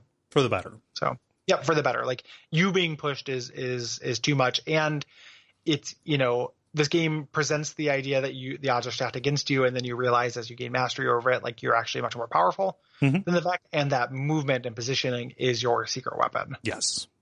Yeah. So like we talked about, there are these tiers. The weaker enemies are going to spawn on early islands. Stronger bugs are going to show up on the later islands that you go to. In addition, there are stronger versions of these enemies called alpha versions that will sometimes pop up in place of the regular version. Mm-hmm. Yeah. So yeah, let's talk about these enemies. Yeah, our good friend, the humble blobber. Yeah. So this thing sucks. It does. Because this puts a blob out on the screen that if you don't destroy it, it will explode in a cross pattern. Yeah. And it obviously puts these next to buildings. Anything that you have to deal with a separate spawn instead of dealing with the Vec itself exponentially complicates things. Yes. Because of move economy. Mm-hmm. Because you're going to move to that, attack it, and guess what? The thing that made that projectile is still there. Yeah. Yeah. Yep. Big problem. Mm-hmm. Yeah, so do not care for these guys one bit. They are kind of categorized as a weaker enemy, but they are always a high priority target. Yes. Scorpions are a real pain in the ass, not as big of a pain in the ass as the Leaper, but these are relatively weak enemies who will web you up. Yeah. Which means that like you can still attack, but you can, you can't move essentially. Yes. Yep. Anything will interrupt this. So any push on either unit or damage on either unit will end this effect. And that's like very, very important because you can get 2 of these and web up 2 of your units. And then it becomes this order of operations where your free unit, instead of dealing with its own Vec, maybe freeze one of your other mechs that then freeze the other one and hopefully does some efficiency with it. Yeah. But this can really fuck you over. And if you are still webbed up at the end of your turn, then they will do damage to you and then go web up something else on the next one. Yeah. Yep. They hold you in place like corn cob holders. Yeah. Like how corn cob holders web a corn cob. You can then later do damage to it with your teeth. Never thought about how Spider-Man would eat corn on the cob. He probably just lift up his mask. Just Spider-Man hanging upside down in a corner, noisily mowing down on a cob. I don't know, like how if you eat chicken wings, like your face, like you look like you devoured an infant. Yeah, like you have that like carnage look. Same thing happens with eating corn on the cob. Yep. It's just like a vegetable carnage. Like it also looks very carnal. It's like one of those carnal vegetables you can eat. Am I a communist because I cut the corn off the cob and then eat it that way? I don't think it makes you a communist. I think it makes you a pussy. I don't think that does anything. It depends. I think that the issue is like I don't eat. Why would you eat corn on the cob at home? That's the thing. You just eat corn. If you're at the fair, you want to eat off the cob because of convenience. Right. So I don't make corn on the cob at home. Yeah. I cut it off before I cook it. Yes. I make a nice corn salad or something. Yeah. Fireflies, these are pretty direct, actually. They shoot projectiles in straight lines. These get a little bit dangerous and complicated movement because the projectile can travel straight all the way across the map, which means you either have to knock them off to the side or you need to step in the way and intercept the attack. Yep. Or move them so they hit something you want them to hit. Yes. Leapers are these kind of mantis-like creatures that can jump anywhere on the map, and then will land next to something and web it. Yeah. So either you or a building. So it's like the scorpions that web you. The one difference is the balancing thing is the scorpions have 3 health, and the leapers have 1. Right. Usually, like the base versions. So they're balanced in that way, but they are a big pain. Yeah. It's a huge deal. Like, part of the maneuvering game is blocking progress. And the leapers, they can just go anywhere. They do not have to trace a direct line, to end up where they need to end up. Yeah. You got beetles. These guys are not so much dangerous on the attack, although they can be. I hate them because they are, very durable. They've got a high base HP. Which means they stick around for multiple turns. Yeah. This is the only unit that can push you. And that charge is really like interesting though, because you can it's very satisfying to push them so they charge themselves into water. Yep. It's you're playing Toro. Yeah. Get them charged into a wall of water. Scarabs are similar to the hornets that shoot, except they lob a projectile, so it goes over things. Yep. So like an artillery. And the ratio between their target and themselves will always stay the same. So if you move them to the left, their target moves to the left as well. So you can push something in that, or you can move them to attack something you want. But it also means that if they're attacking a cluster of buildings, moving them 1 unit is still probably in that cluster. Right. So yeah. So you, in that case, you would want to push them forward or back. Yes. Yeah. Understanding that is kind of key to managing these guys. They end up being very kind of the easiest to neutralize because you can push them in any direction to be effective. And they only have 2 HP as their base versions. Yeah. Crabs are like an upgraded version of the scarabs. They will hit a 1x2 rectangle. So they can hit 2 things at the same time. So like 1 push forward or back might not be the difference. They could still be hitting something. So yeah. Centipede, like the song of the same name. These shoot directly. similar to the Firefly, except they deal damage in 3 tiles and they apply acid to them. These guys so these things are bad news because they can take out multiple buildings in one strike. Mm-hmm. What you want to do is get them to shoot past the thing that they are aiming at, so that they will not apply the 3 tile damage. Mm-hmm. Yeah. Mm-hmm, mm-hmm. Yeah, or send somebody up to intercept the projectile so the splash damage will hit other Vec and apply acid. Yeah, and that Vec is then doomed. Yes. Yeah. Hornets, these guys are pretty basic, but they're a flying unit. They attack, 1 square in front of them. The upgraded versions will attack kind of a wider swath or a longer swath of stuff.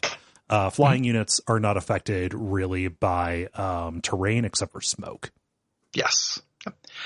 Diggers are annoying and feel very rare to me. Yeah. I don't see these guys very often. They move to a tile, they burrow to it, and then when they pop out, they surround themselves on each side with a boulder, except for if there's already a building or thing there. Mm-hmm. They kind of protect themselves. And then on the next turn, they'll attack all 4 things. Mm-hmm. So you have to break through their boulders to get to them directly. Right. So kind of a pain. And like I said, feels very rare to me. Mm-hmm. Like I just don't see them very often. Yeah. So it's usually like a two action thing to deal with them, because you need to knock one of the boulders out of the way and then push it, then push the digger itself off to the side. Yeah. And as we mentioned, you have 3 actions per turn. Right. So that's a big deal. Mm-hmm. Let's camp out for a second on Scions, because these are really interesting and a high priority target. Yes, high priority would be the way I would describe them, because they will mess you up. These are buffs and debuffs. Mm-hmm. Yep. Yeah. Big old flying squid guys.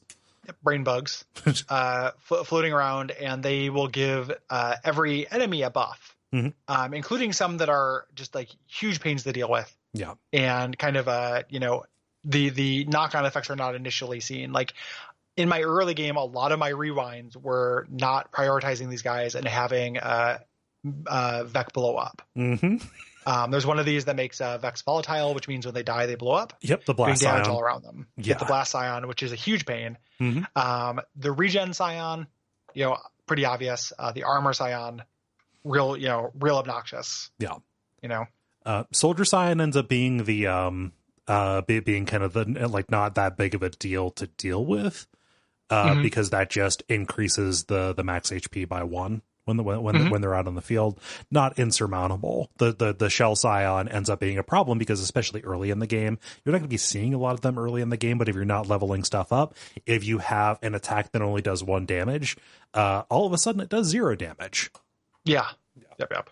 And what's interesting, I didn't learn this until I was doing research for the show, is that the amount of health an enemy has when you kill them is actually how much XP you get. Mm-hmm. So there's like an advanced level strategy, if you're able to do it, is leave the ones that buff their HP alive, if you have enough damage to kill an enemy, because that overkill will give you extra XP. Mm-hmm.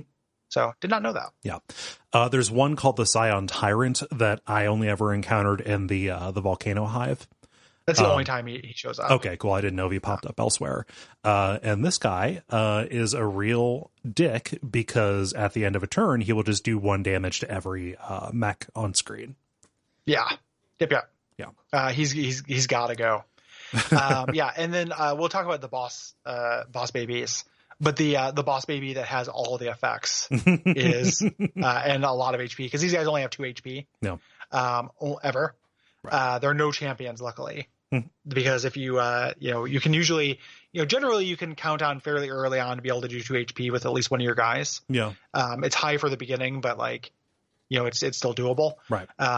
But later when the boss version has 4 HP plus a bunch of other stuff, that is a nightmare. Also a nightmare. Spiders. These are mini bosses. Yeah, basically, yeah. Like anything that gives you other things to deal with, and this gives you multiple other things to deal with, is just a huge deal. Because you're splitting that turn economy. So these pop up, they throw out little web sacks that contain eggs. If the eggs are still alive at the end of the turn, they turn into these spiderling enemies that have a 1 tile melee attack and only have 1 HP.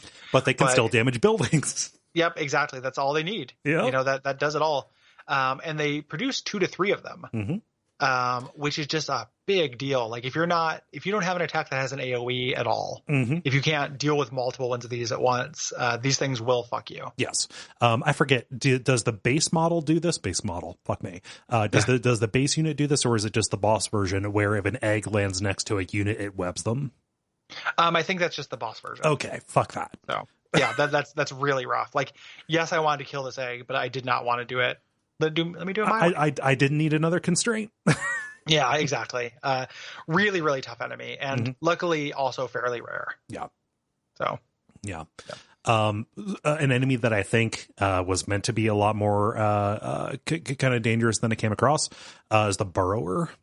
These can pop up in any free space, and they will attack a 3-wide area in front of them. All you have to do is do a single damage to them, and they will go away. These are like an interesting trap. Like, these the idea is that, like, yes, you can make them go away for now, but as the game state advances and you get more and more enemies, having the not taking care of this guy, like just kicking him down the road, is not always advantageous. Right. That can be really, really difficult. So you want to kill them, but they also tend to have quite a few HP. So you're incentivized to kick them down the road, and Yeah. There are other enemies, like you've got on one particular island, you have these sentient weapons, the robots who are kind of running amok. They tend to imitate the Vec and also have some mech abilities too. And they're tied in with particular missions. Yeah. So we'll talk about them a little bit later. Yeah. Let's talk about the island. Yeah, we're on island time, baby. Yep. Back to island time. Take a look at this Big Johnson t-shirt directly from eBay. I thought those were outlawed. Yeah, they're not illegal yet. As long as the freedom of speech warriors have their way to keep Big Johnson t-shirts. Mount up. Going. I saw a Big Dog t-shirt that was that the shirt, the famous shirt that like is a picture of the flag, and it's like, if you don't like this flag, I'll help you pack. Okay. You ever seen that thing? Yeah. I saw that combined with a Big Dog t-shirt. What? And then 2 days later, I saw someone with just the regular version of it. Without the Big Dog, like minus, like they'd airbrushed out the Big Dog. like the Big Dog went to the puppy mill, the big puppy mill or whatever. Yeah. Got erased. I guess that's not a puppy mill. A puppy mill makes puppies. It doesn't destroy them, but it sounds like it's a place to grind up puppies into puppy powder. Yeah, into powder. Grind up puppies into phenomenon. But like, yeah, it was just that the dog yelling at me and telling me that if I don't respect the flag, the dog will help me pack to move to another country, versus just like a general shirt. Like there's some kind of study there with the efficacy of whether a dog screaming at you to do something is more effective or not. It definitely changes the timbre of it. Yeah, absolutely. Anyway, so yeah, each of these islands is presided over by one corporation and its CEO, who kind of acts as your handler for the mission. They've got different personalities to them. It's mostly the flavor text. The biggest difference from island to island is the kind of terrain, the kind of special missions that are intrinsic to that island, and it's special kind of like effects that can apply. It's terrain features or just kind of like theming. Yeah. So there's like Acid Island, Ice Island, Desert Island. Yes. And Green Hill Island. We'll start with Green Hill Island. Yeah. Because that's how Green Hill zones work. And this is Museum Island. Right.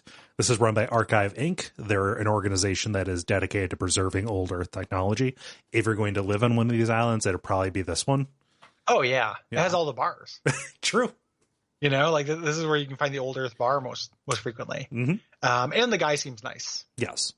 The gentleman who is your handler during this. Yeah. So there's not really any dangerous terrain here. Like you've got water, and you've got mountains, and then forests are very plentiful here. Yes. We should talk about the way these manifest, because this can get up under you if you do not manage it. Yeah. So as we mentioned, you can set forest on fire. So that's primarily what forests do in this, and it's an added consideration when you attack a tile, right? Or damage a tile in any way, shape, or form. And then water is a resource as we mentioned, you can't end there, but you can knock dudes into it. Yeah. Something we didn't really talk about, and it'll make sense when we talk about the squads here, but it's just worth considering for this, is that each squad is broadly made up of a melee, a ranged, and a utility mech. And the different kind of terrain features of each island are mostly impacted with that utility mech. Yeah. Because that's going to be the one that mostly manipulates things. And that is so that's generally what you're concerned with in relation to this. Yes. Yeah, because you're gonna want to move. You're gonna want to move the Vec onto the tile that's on fire, because these unless an ability kind of negates the effect or turns it off. Like a thing that is on fire will be on fire. The tile that's on fire will be on fire. If there's smoke kicked up, then that smoke is going to stay there. It remains because these are quick skirmishes. Yes. Yeah. Yeah. So you've got like these protection missions that you're going to be doing. You've got these, familiar old buildings, coal plants, bars, clinics, things like that. And you're also introduced to some of these mainstay missions here, which are going to pop up elsewhere as well. Some of which, like, you never like do the dam destruction on the desert island. Okay. Right. Like, that's specifically, some of these are specific. Some of them are general, but the thing about the bonus goal to protect old buildings is great. Like, that's very desirable because you're going to want to be protecting buildings no matter what. The train protection is interesting. You have a train that starts on one end of the screen, kind of bisecting the level, and moves forward 2 units every turn. Nothing can be in its path. Right. And it will damage it if it is in its path. So you want to you need to not only take care of the Vec and manage them, but you're being bisected by this this vulnerable unit in the middle, and you have to keep this track clear. Right. So very interesting. One of my favorite just breakthroughs in this was when I was playing as the Frozen Max, the Ice Max, and realizing I can just freeze the train. Yeah. It doesn't have to make it these people do not need to get to work. Yeah, it doesn't extend the mission. It's not like the mission ends when the train gets there. No, it's just after the number of turns. Right. Satellite launches are interesting. There'll be two places where there are satellites launching, and they will launch at kind of increments throughout the turns, and they will do kill damage, like instant death damage, which is represented as a skull and crossbones, to the units, to the tiles next to them. Right. And the Vec will try to destroy them, and you also need to stay out of those blast zones. Yeah. When the satellite is going to launch, it will always launch at the beginning of its turn. So that is the signal to scramble to put as many Vec into the blast radius as possible. Yes. Yeah. Yep. And then dam destruction, which is also kind of about bisecting the level. Yeah. There's a dam there. You can, if you do damage to it, you can knock it out and create a river that bisects the level, which is really interesting. That's a very powerful weapon. If you can have several Vec on that path of destruction, you can take many of them out in one turn. But once you've done so, you now have this 2 by 8 stream, between the level, stopping you. So the Vec will be on one side of it where they spawn. You might still be on the other side. And that can be tricky if you can't manipulate them properly from a distance. Right. Yeah. You can always cross over, right? Yeah. But if if you're standing in the water, unless you're a flying unit, you're not really able to do anything. Yeah. You've got some special conditions on this map as well. And every island has these. I love that they're providing this air defense for you on some of the missions, and when one of these is going to be in play. It's one of the factors that you have. I love that they are doing this air defense, but it is just random bombing runs that will obliterate whatever's in certain diamonds around the map. Yep. We're not going to hit the buildings. We're not going to Dresden to this, but we don't care if you're there. Right. So it's kind of like having random satellite launches almost. Yeah. Defensive shields active is every once in a while you'll be tossed like an easy mode mission that has fewer gains to it. And again, talking about like those 101, 201, 301 level lessons, like at first I was like, these are great. Then I realized, I want those rewards. These are bad. Then I realized if this helps get me to another area of the map, if this gives you 1 reputation as opposed to 1 grid strength, do it. Yep. Like, and it's like, oh, that's a freebie. Like, it is very hard to lose these because each building has a shield. It can take more than one hit, or most buildings. Yeah. These are worth doing in that situation specifically. 100%. Yeah. Yeah. And then tidal waves. I like these quite a bit because the map kind of just in strips is gradually flooded with water. Mm-hmm. Which you can survive, as we mentioned, but Vec cannot. So it gives you this encroaching kind of smaller play area. But if you can make one of the Vec be on that landing strip or on that strip of land that's going to go underwater, you can take them out easily. Right. Yeah. So very cool. Like, fun stuff. You get to the end. We should probably talk about somewhere in here, talk about the boss monsters. Yeah, we ought to, because I could not determine in my playthrough, just because I wasn't taking notes as I was playing, if the particular boss enemies always show up on that island. No. I think these are these can go anywhere. I think these are random. Yeah.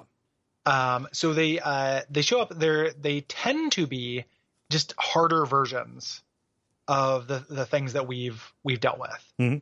Not always, but they're called like boss versions or leader versions. Leaders, yes. Yeah. So they, as we mentioned before, they always can go in water. They have a more HP, but there are a couple of them that are unique. Specifically, so like the beetle leader is very similar to a beetle. It charges. But it lights everything in its path on fire. Yeah, it gets that little bonus where it leaves a fire trail behind it. The large goo is a unique boss. There's not a normal. It's kind of like the blobs that can be shot by other things. The blobbers, yeah. Yeah, by the blobbers. This is it splits. It walks around, does attacks. It's not very strong. Only has 3 HP, but when you hit it, it switches into 2 medium goos, and then each of those will turn into 2 small goos. Yeah, so you're kind of sorcerer's apprenticing yourself if you're not managing the play or managing the field very well. Yep. The Hornet leader has a just like more HP. It has a longer attack that does more damage. Right. We talked about the Scion Abomination that gives every unit all of the buffs, which is a nightmare. Yep. It's I hate when those pop up. The Scorpion leader, I believe, can web up things in 4 directions. Is its thing, so it can web up multiple buildings and mech. Yeah. Big deal. There. We already talked about the spider leader. The Firefly leader will shoot projectiles in 2 different directions, dealing 4 damage. In both of them, which is much more destructive than you would think if it gets into kind of the clusters of buildings. Yeah. And so these are at the end of this thing, at the end of this island or any of the islands, once you've done them all and you get that final mission, you get a mission with a normal assortment of Vec, one bonus goal that is always kill the leader, and one that's always protect this important building. Right. You get a random leader, and this roll that you get on your first leader can be very run determining. If you get spider leader on your first island, that's a huge nightmare. If you get the blob, I find the blob like fairly easy to deal with. Yeah. Because you deal with everyone else and you push him around until you're ready to kill him. Right. Or you beetle is fairly easy to deal with as well, I think. Because any push will almost always push him off track. Yeah. And you can kind of take him in there. So after you do the first island, we go to the desert island. Once you do any of these extra islands, so you can always go to the museum island first. When you finish an island, it becomes available for you to start at later on. Yeah. So the desert island is ruled over by the RST Corporation, and their specialization is terraforming. And they took their technology and turned it against the Vec, destroying their island in the process. Yeah. And some of your special missions involve helping this process along. Yeah. Which are also high priority missions to me. Right. We'll talk about those. The biggest kind of feature here is that there's tons of sand. So the way sand works is if it's damaged, it kicks up smoke. If smoke acts for you, it acts like water. If you step into it, you can't do anything, but it will cancel actions as well. Right. There's a squad based around this. This is their time to shine. If you're using the Rustling Hulks. But generally, smoke gives you a new verb. basically. But if you end up with too much of it on the map, it can be very restricting as well. Right. Yeah. This is also where the chasms are introduced. Right. So just literal holes in the map. So you want to knock enemies off of there. Non-flying enemies or non-flying units will fall and be gone forever. Mm-hmm. So this is like, it acts like water for bugs, but for you. Right. Yes. Yeah. And the mission types here tend to be, for the most part, I find like fairly easy. Mm-hmm. Specifically the terraformer missions, which I will always take. Yeah. And if I get a terraformer mission and it's got, so the missions, generally, if they're an easy mode mission, which you mentioned, which have the shielding or what have you, mm-hmm. they're worth 1 reward. If they're a medium thing, they're worth 2. And then there are ones that are worth 3 that always give you a power core. Yeah. And those are challenge modes, mm-hmm. challenge missions. Those are very difficult. If one of those is a terraformer, that is Chef Fingers, because the terraformer becomes a unit you can control. It's in the center of the map. You have 4 turns and you have to fire it in all 4 directions to terraform to win that optional goal. Right. It kills anything that's on that space. Yeah. So, and the Vec will prioritize it. Yeah. Yeah, you're just stomping. Like you're getting out of the way while the Vec move up there. And it's like it can still be damaged. You can accidentally kill your units, but it's a huge boon. Mm-hmm. The terraformer. Yeah. Unlike its shitty cousin, the Earth Mover. Yeah, which is like it puts you in a map that has, kind of a line of chasm across it, and every turn the Earth Mover will just turn chasms into dirt and into regular. Which generally makes it harder for you. Yes. Like there are a few, you cannot knock enemies into things as easily. Mm-hmm. So that is a little bit of a challenge and just gives you something at the center of the map to protect. Yes. And then I also have a really hard time and never take the missions where it's protect the prototype Renfeld bombs. Right. It's cool foreshadowing because the Renfeld bomb is going to be important to the finale, but I just find these hard. Yeah. To do because it's usually your protect missions. It's like protect the clinic and there's 1, but in these there are 2 Renfield bombs. They don't do anything on their own. Right. Usually missions that we get that you protect things. We didn't mention in the last island there are tanks and artillery. Ones protect the artillery and protect the tanks, which give you units. You have tanks that activate after 3 turns and then they can push. So it gives you more units. And the artillery, which starts from the beginning, it can only move 1 square, but it does damage to 1x2 tile. Yeah. So these are big advantages. The Renfield bombs don't do anything. Nope. They just have to be protected. Yeah. So big bummer.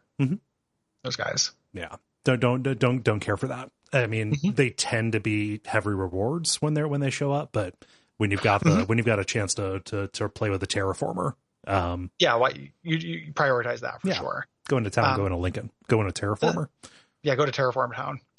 One thing that's worth mentioning, just because I don't know where else we'd put it, is one of the optional objectives that I always avoid, which is protect the volatile Vec. Oh, I hate that so much. Yeah, there's 1 Vec on the screen, unless you're playing as the Frozen Hulks, which makes it very easy. There's 1 Vec as 4 health. It's going to act like a normal Vec, and you have to keep it alive. I find this very difficult. Yeah. Because they'll just if there's a line of 3 buildings, it walks up to it and targets the one in the middle. Unless you can pull it, pushing it won't do anything. It's just you have to, if you want to get the optional objective, you have to lose a building. Yeah, and that's a bummer. Yeah. Especially if it's in a difficult, if you're on island 3 or 4, and you've got other shit to worry about. Yeah, absolutely. Yeah. The special conditions here on the desert island end up dealing with chasms. So in cataclysms, like strips of land fall away into chasms. It's a little bit like the tidal waves. And then there's also seismic activity where seemingly random squares will drop away into chasms. Yep. And it should be noted that we have units that can fly. Yes. As well. Like sometimes some squads have flying units which can go over chasms as well. So the Cataclysm, which is very similar to Tidal Wave for Vex, is actually much more hazardous to you unless you have flying units. So yeah. The 3rd island is when it starts getting serious. To me, as far as difficulty, I think that both the first 2 islands have features that are fairly easy. Right. The 3rd island is still reasonable, and then the 4th island I find very hard. Yeah, we're definitely getting extra complications here. Yes, with the Ice Island. Right. Here. Which is ruled by Pinnacle Robotics. The CEO is an AI who talks to you. and they manufacture sentient machines. So, it's not just humans you're protecting here, who are in those buildings, but also, robots who are in storage. Some of these machines have gone rogue because this is a sci-fi story. And you end up dealing with them in addition to Vec, although they behave very similarly to Vec. Yeah, and sometimes this ends up being many missions that are similar to like protect the volatile Vec. Right. Like you'll end up with 2 rogue machines and they're hostile, but you are meant to protect them, right? Not kill them. The AI here, the writing, is like, oh, it doesn't, it's offline. We can fix it. We'll lose tons of research if you kill this thing. They give you tools to mitigate this. Right. Oftentimes, you will get an ice mech on this, and we talked about how powerful ice is. Yeah. Ice is extremely powerful in this game. So that can be very useful. Like, hey, freeze the 2 rogue AIs rather than kill them. But that's very, it's very difficult if you don't have the ice mech, or if you just have one ice mech and you're still managing the AIs without killing them. That is a tough needle to thread. Yeah. Yeah. Yep. You're also dealing with, something that ends up helping out is that mines are very prevalent here. Both destructive mines, which will blow up whatever lands on them, and ice mines, which will freeze whatever lands on them. Again, if you can end your turn on an ice mine, if you're trying to protect a unit, that will work for you. What also works for you is that the Vec, they do not pay any attention to the mines whatsoever. Yeah, that's great. Like if they could mind sniff, it would ruin the game. Again, small choices that make big differences. So you can have a really lucky first turn where the Vec just all neutralize themselves. Just like a bunch of idiots just run immediately into a mine. There's also water or ice tiles in this, and you can freeze water as well. Right. If the water, it's an ice tile. If it gets hit twice, it turns into water. So the first time you're on it, it's fine, and then it can break through into water, which is great. That means if it's already weakened, even if a Vec has high HP, if it's on the ice, if you hit that tile, it'll do enough damage to the tile to melt it through. Yeah. And then Forester here, they will catch fire. They don't behave any differently because there's snow on the trees. Yeah. There's a really great, one of my favorite missions happens to this. Another one that I take every time because I find it very easy is the one where everything is frozen at first and things slowly burst out of freezing. This is just like it's a boon. It's not treated as a boon in terms of your rewards, but it is because no Vec spawn. There's just all the Vec that are going to be, and they just slowly kind of met themselves out. Right. Additionally, it's easy to get ahead of the curve because Vec will, it seems, prioritize breaking the ice around friendly units. Yeah. They free their brethren. While one Vec is imprisoned, no Vec is free, they say. So yeah,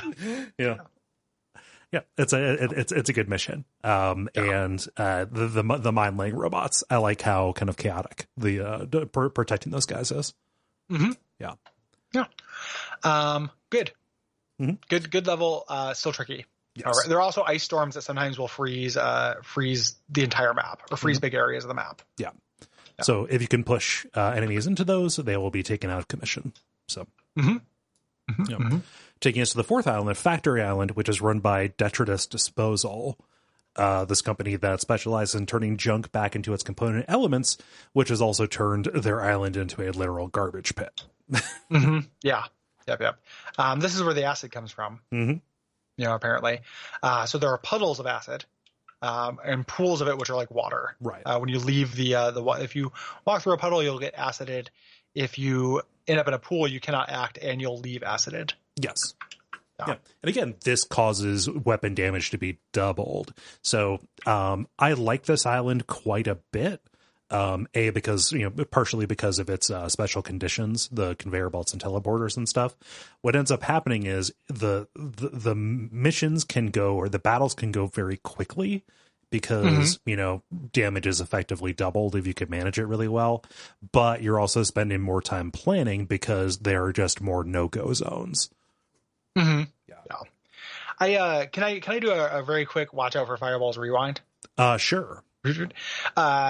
When I was saying the Vec would free anybody, one of their people, they'll prioritize that. The V in Eugene V. Deb stands for Vec. Okay. Cool. That's the joke I was trying to make, but I had to try to do a quiet Google with my super loud keyboard to make sure I was attributing the quote properly, just to give you a behind the scenes on that joke. Yeah. What I think is actually a pretty good joke, but just required way too much effort. No, you don't want to fire it off and be like, actually, you dumb shit. That was Franklin Douglas or Frederick Douglas. Yeah, exactly. Franklin was his brother who actually said the smart thing. Yeah, me and Will had a before we recorded thing where I was thinking that Picasso was the guy who cut his ear off. Oh yeah, and making a lot of like fun jokes and suppositions based on that. Until at the end where he's like, "Oh, you mean Van Gogh?" And it was just like a real like, "Oh fuck." Oh no. And it was not during recording. It was just during the green room section. That's good. But I didn't want to repeat that, so I had to try to do the quiet Google with my beautifully loud keyboard resisting. No, I definitely I appreciate the restraint. Also, I exercise some restraint in bringing back the segment Bird's Coal Saw. I put up a hummingbird feeder outside my window, and it got its first customer when we were talking about the desert island. So I like hummingbirds. They're great. They're crazy. Like they're just real weird. They're birds and bugs at the same time. Yeah. I need you guys to chill out. Well, no, they can't, or they'll die. I know, but I would just they have no chill. Can you imagine never being relaxed your entire life? I mean, it's what if a bird was also the movie Crank? Yeah, like tiny little Stathams. Yep. Like miniature Stathams, Jaybird Statham. See, that didn't take me any time. No. I mean, it was first, but like that was real quick. So I don't know how my brain works. I don't really have an idea about it. Yeah. So that we mentioned the acid, where you have to sometimes destroy these vats. Use these disposal units, which we mentioned, which are also, it's similar to the terraformers, like very powerful. The thing that, so I don't actually like these. I don't like the conveyor belt or teleporters. Oh, to me, that's an added complication too far. Like as far as the readability of the map. Okay. Like being able to look at a map and instantly know what everyone's capacity is and capability of movement is key to my enjoyment of this. Yeah. So that didn't bother me. I liked it. Again, just it added a little bit of extra chaos to it. You know, and it complicated planning, but it made me feel like a badass when the plan went off without a hitch. It is useful, like if you can make it work. Yeah. It just, I think it maybe for me it was like a slow down pace. Yeah. And that's more what I think I'm getting at is like just lowering that pace a little bit kind of messed me up. Yeah. So I can see that. Yeah. But there's, comparatively few things added to it. And you can kind of get the sense that this is kind of where they wanted, this is the level of complexity that tops it out. Yeah. Right. Yeah. Like doing a fifth island with even more complicated weather effects, like what if there's a tornado that rotated enemies or something like that? Like, that wasn't going to work. Right. Push too far into it. Additionally, I love that the final mission steps back in complexity from this. I'm happy that the final mission doesn't add this on top of everything else. Yeah. Yep. Me too. So the final episode is on the volcanic hive. This is where the Vec come from. And it is a 2-map island. You don't get any choices or anything. Right. You just you start off above ground and you end up below ground. Right.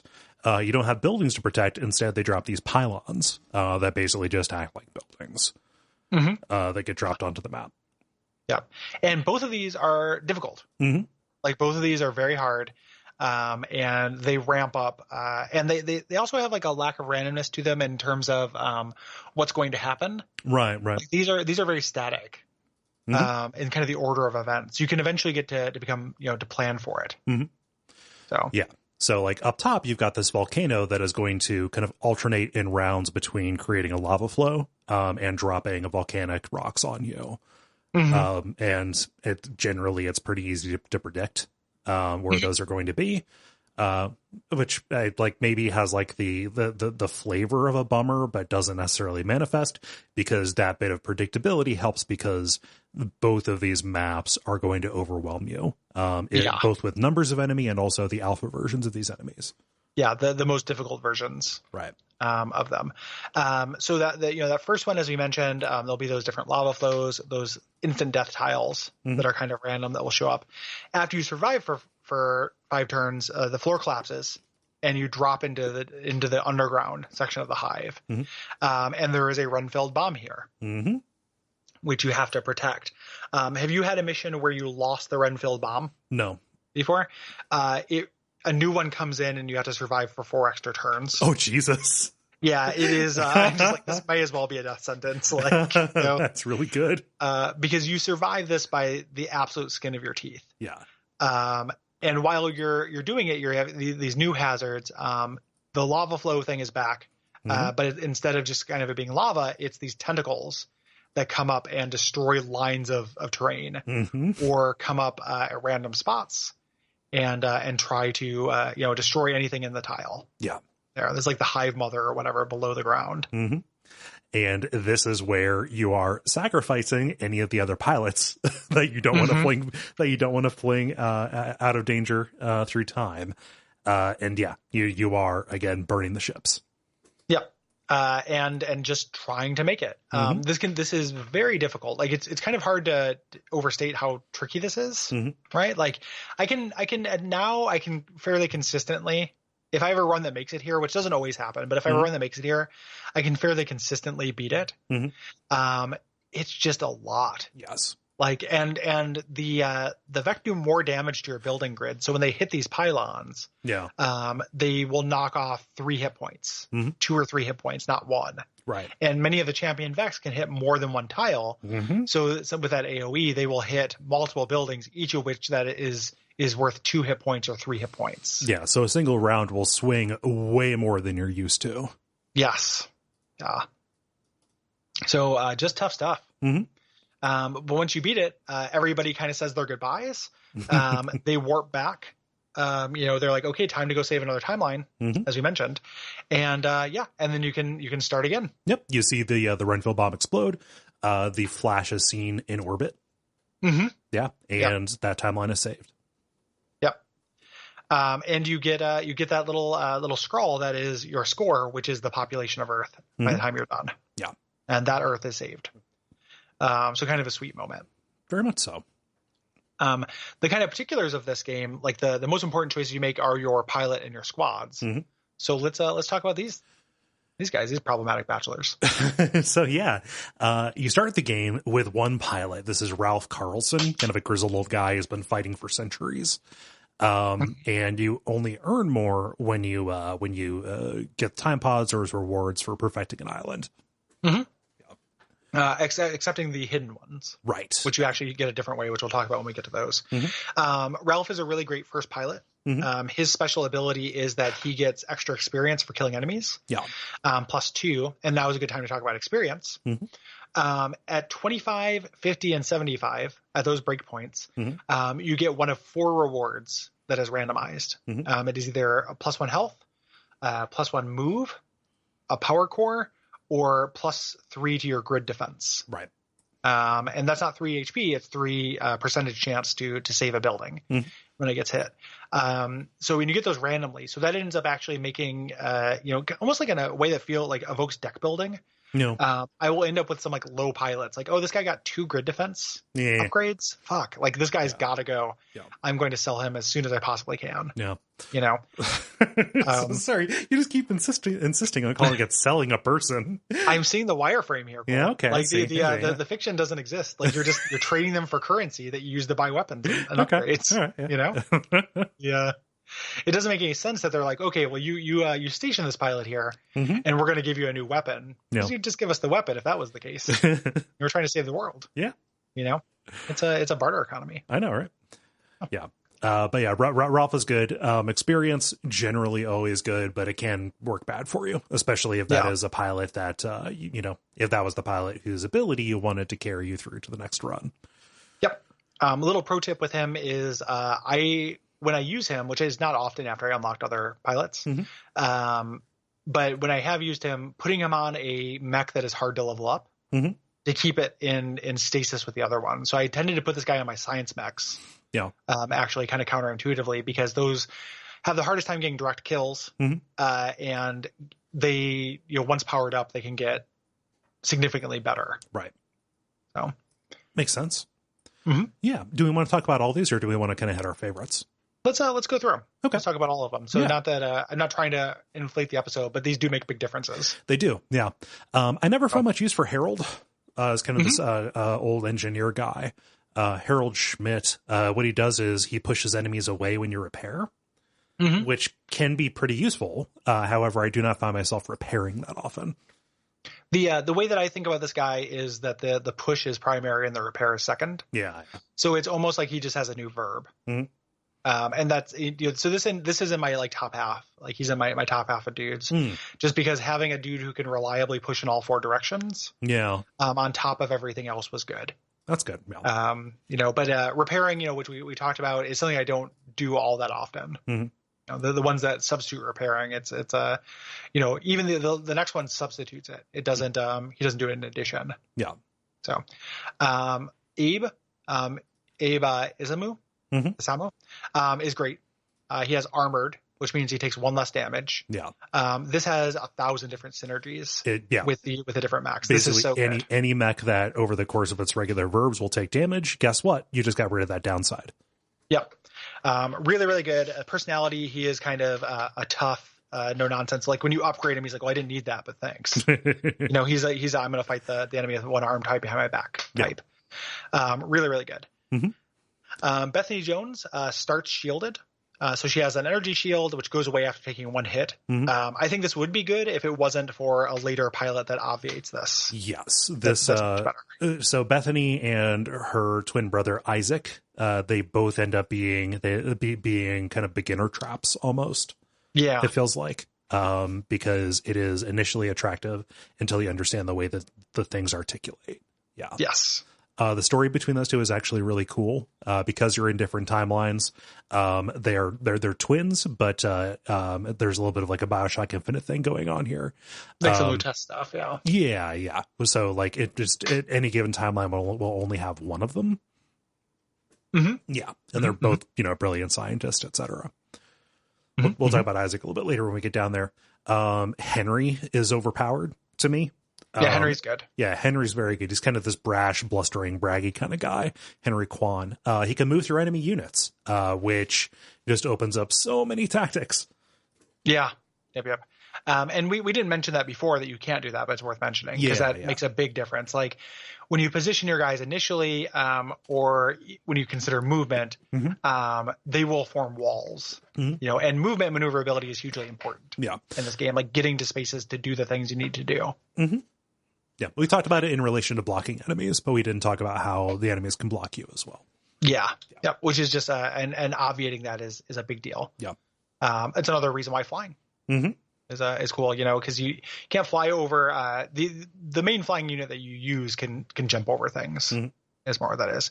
Ghana, I love Ghana. Ghana is a weird robot, and if you power, it takes one power, which is a bummer when these abilities take power, but it allows him to deploy anywhere on the map, and he does 1 damage in every space around him. This is great. Being able to deploy anywhere on the map is really big deal. Because you can position, it kind of obviates that, maybe these Vec are going to get to a building before I can get to them thing. And the biggest thing is you can kill mantises. Anything that has 1 health, you can actually just kill them before the mission even starts. So this was my go-to until I unlocked the secret one that is actually my go-to. Oh yeah. The secret squad member, but I love Ghana. Yeah. I don't think I ever got Ghana, actually. Yeah. Any of the abilities that require power, it is a bummer, but that is just a balancing consideration. That ability is always worth getting. Yeah, they tend to be very powerful abilities. Yeah. Lily kind of seems like another noob trap to a certain extent. She gets +3 movement on her first turn, but then that goes away. So it is a little bit like Ghana. In that it gets you, it gets you in between things if you want, but it happens on her movement. Yeah, and it's anything that only lasts on the first turn. Yeah, similar to the shield. Yeah, the Bethany Jones thing is not that interesting to me. Being perfectly sincere about it. Like, yes, that first turn matters, but the battlefield will look so different. By then it's not that your first turn matters, but it's not like it's going to shape later turns that much. This isn't like an Alpha Strike style game. No. I skipped over Prospero, and that probably shows you what I think of Prospero. Fuck you, Prospero. It's just too expensive. Yeah. This is good. Like, he gains flying status, which it's on any mech.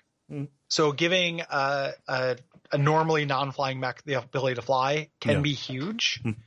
And this has offensive capabilities, so you can get to areas for angles of attack that you ordinarily wouldn't be able to go to, and has huge defensive capabilities.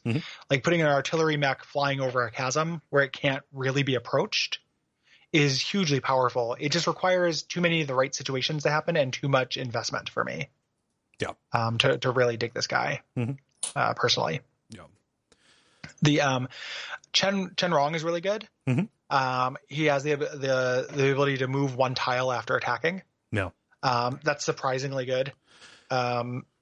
Mostly because of hazards. Yes. So you can put him in the way of a hazard. I can't actually take out this spec this way because that puts me, where the satellite's launching, and this obviates that. Yeah.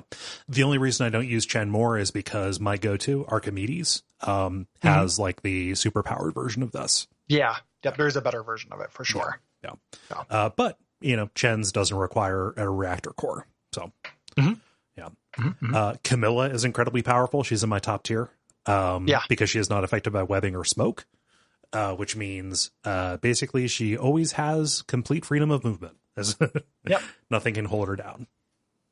Specifically, really, really wonderful with the Wrestling Hulks. Yes. The smoke-based group. Thinking of. Isaac Jones, which we mentioned, who is the kind of noob trap. This gives you an extra reset in the game. And then when you say noob trap, it's more just kind of like, having those extra resets is good before you know the game, but kind of once you've understood it, one reset is probably good. Yeah. And it's the kind of advantage that can always be obviated, as opposed to something that is just going to be a persistent, powerful upgrade. Yes. Isaac is the most interesting from a personality or story standpoint to me. He's this guy who basically has time travel sickness. He has a terrible stutter. He's incredibly anxious and self-doubtful. But he kind of looks through, and most of his comments are about the implications of what they're doing by fucking with space-time like this. Yep. Which luckily the game doesn't deal with. Right. Which I'm very happy about because I did not want to deal with that. It's just nice that you've got somebody saying, hey, are we making this worse? Are we actually saving anybody, or are we creating people who are in peril and then going and saving them?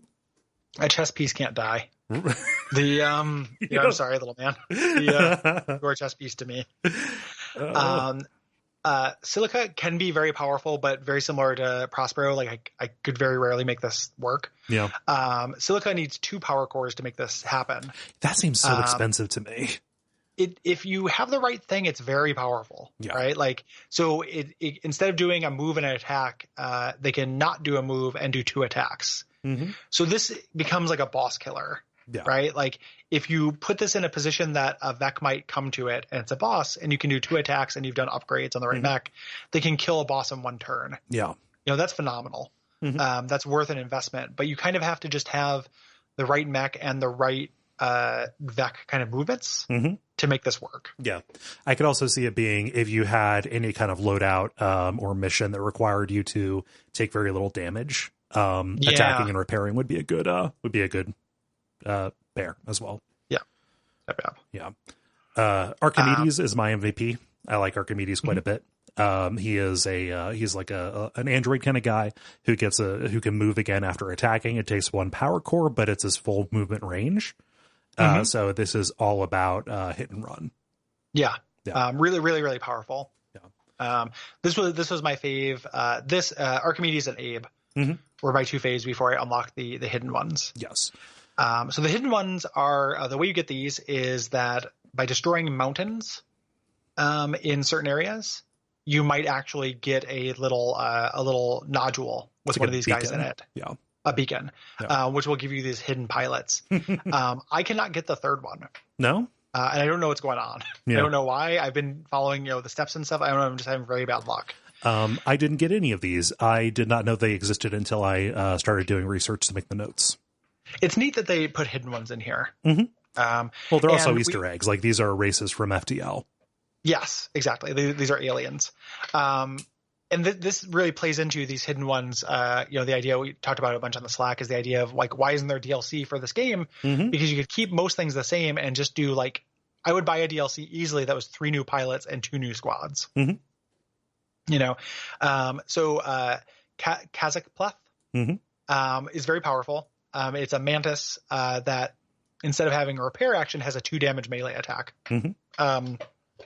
This is somebody who I don't use very often, but it is the only pilot I can make any headway with the Steel Judoka squad, because the DPS on that squad, I cannot get good with it.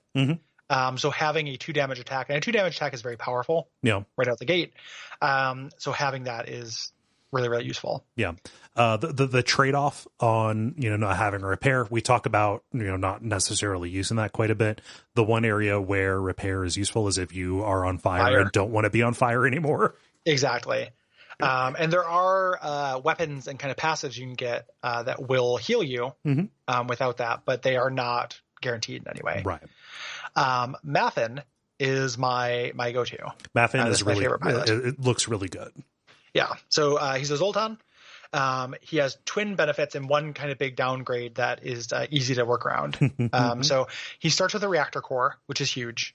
Any of those, the way that you upgrade the different mechs, we'll talk about this when we get to the squads, but you can always upgrade health and movement usually, but then you have your weapons that will take on new utility or additional damage by putting a core in there. And starting the game with a core is ridiculously huge. He only can ever have 1 HP and it can never increase. But every turn he gets a shield. So he can take unlimited damage as long as he only takes 1 damage per turn. So as long as only one, as long as only one Vec attacks him. And that attack can be any severity. So Maffin just becomes so useful, not only for the most broken combination in the game, which is putting him on the ice mech, where he obviates the downside of that mech, but also just to body block anything. Like late island things that are doing 4 damage, and this will kill somebody. You just throw Maffin in there. And Maffin can handle it. He speaks in emojis, speaks in ASCII thing, which is really cute. This is my favorite pilot. And the Zoltans are like the energy dudes, right? The third one is Ariadne, who is a rock man. This seems pretty simple compared to the other two, honestly. You just have extra health, 3 extra health, which is big, and then also you're immune to fire. Like tank class. And for some reason I cannot find him. So, like I said, I've played this game an awful lot, and I still have not unlocked everything in it. So...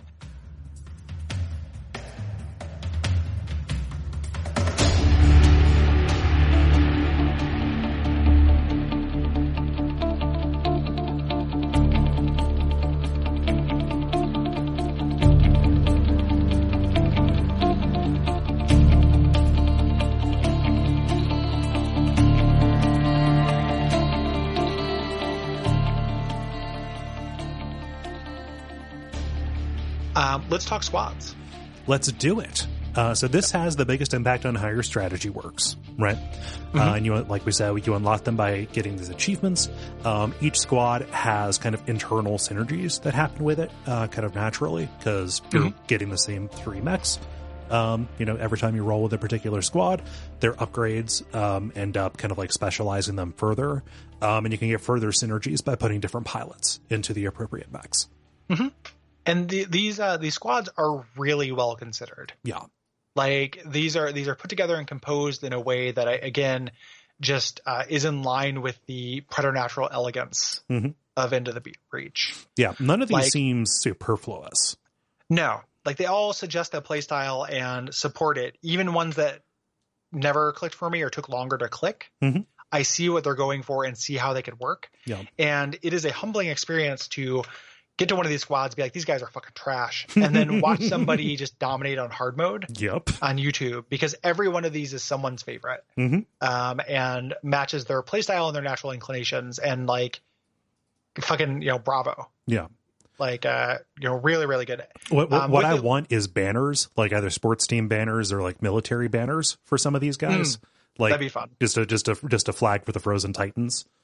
Up in my office. I wonder if they make t-shirt. I wonder if Fangamer or whatever has t-shirts based on that, because I know they have Into the Breach t-shirts. But so the mechs broadly fall into 4 categories. Prime mechs, which have melee attacks; brute mechs, which do projectile attacks; ranged, which have artillery; and science, which have kind of technical or positioning based attacks. Weapons will be limited to these kind of things. Yeah. So you can use any weapon, but it will cost more Mhm. to put on a weapon that you cannot usually use. Right. There. And every one of these squads will have one thing of the first two categories, a ranged attack, and then a science unit. Right. Yeah. Starting with the one I would say is probably no one's favorite, just because they are the teaching squad. Yeah, they end up being very powerful. It's just easy to outgrow them because you can do less novel things with them. Definitely very powerful. And these are the Rift Walkers. Yeah.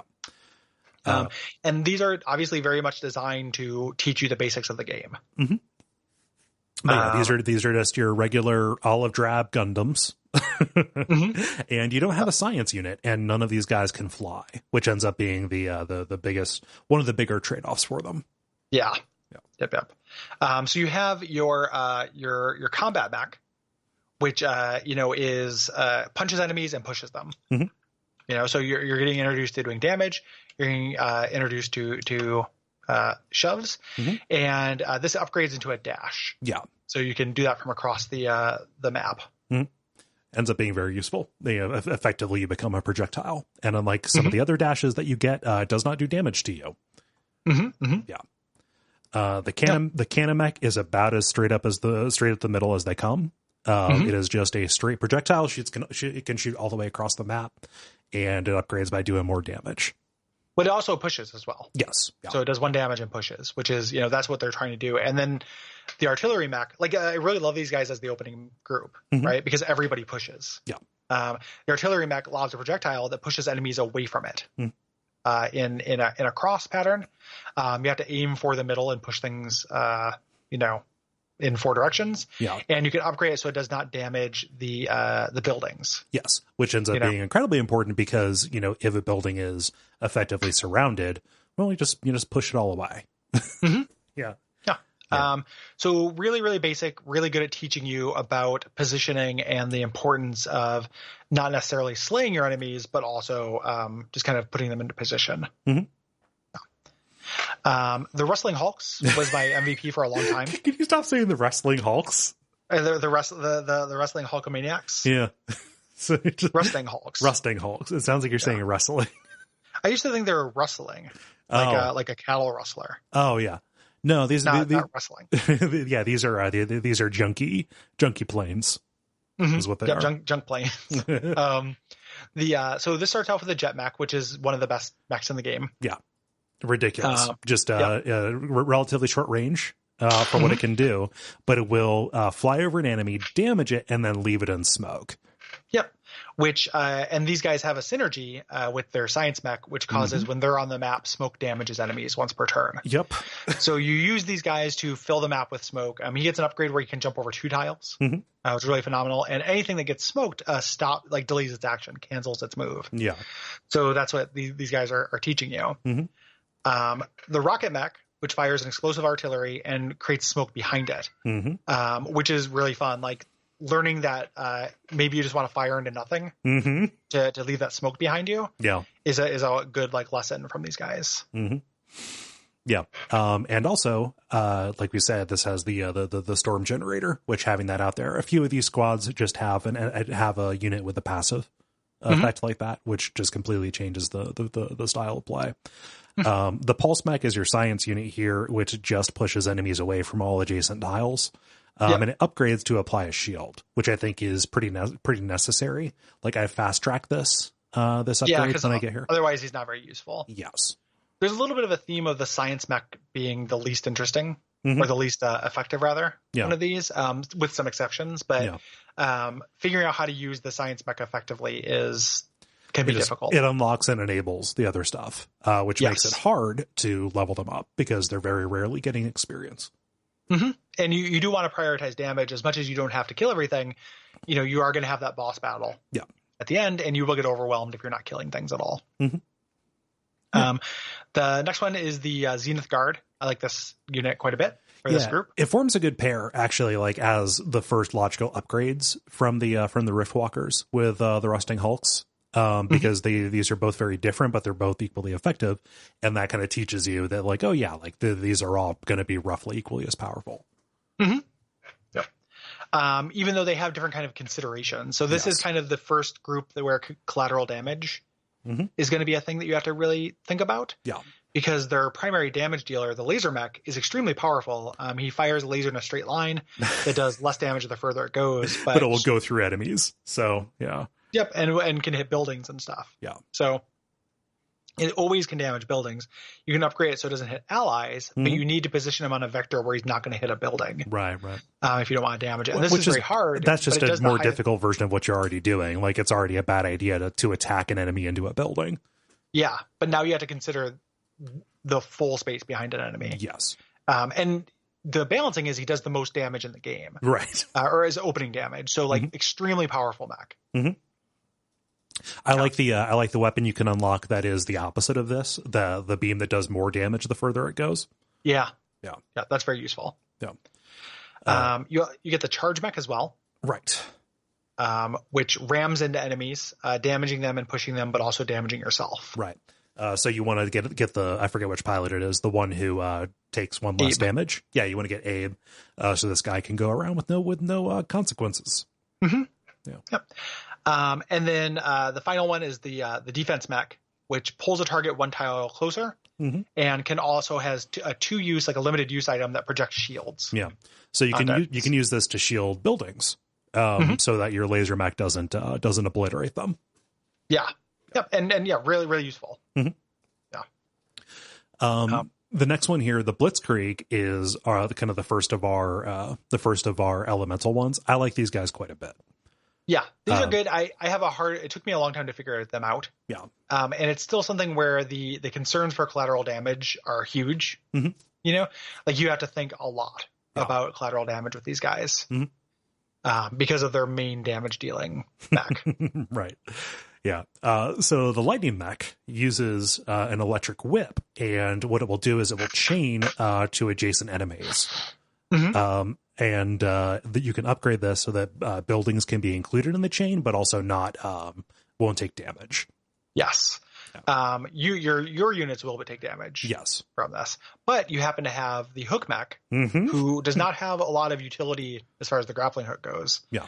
But you can actually he has a shield. He has like a little or he has the defensive bonus that Abe has. So he can be a chain link. He can be a conductor. He can be a conductor, and you can upgrade him so he shields things when he hooks them. If they're allies, so like add some utility. Yeah. The MVP here to me is the boulder mech. Yep. I did the achievement for completing the game with 3 of the same mech. Oh yeah. And I think this is hands down the best one for that. Oh yeah.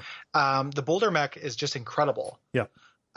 Weak, low HP, but he pushes a boulder that has throws a boulder that has so much utility. Starts at 2 damage. Can block spawns on its own, and pushes adjacent tiles without damaging them. Yeah. And from anywhere in the map, like it can shoot across the map. Like that is such good utility. Yeah. It's like deploying a bunch of border collies into a mission. Exactly. It's all about pushing, baby. Yep. Pushing and blocking. Yeah. Being able to block a spawn tile from across the map without actually going there is just really efficient.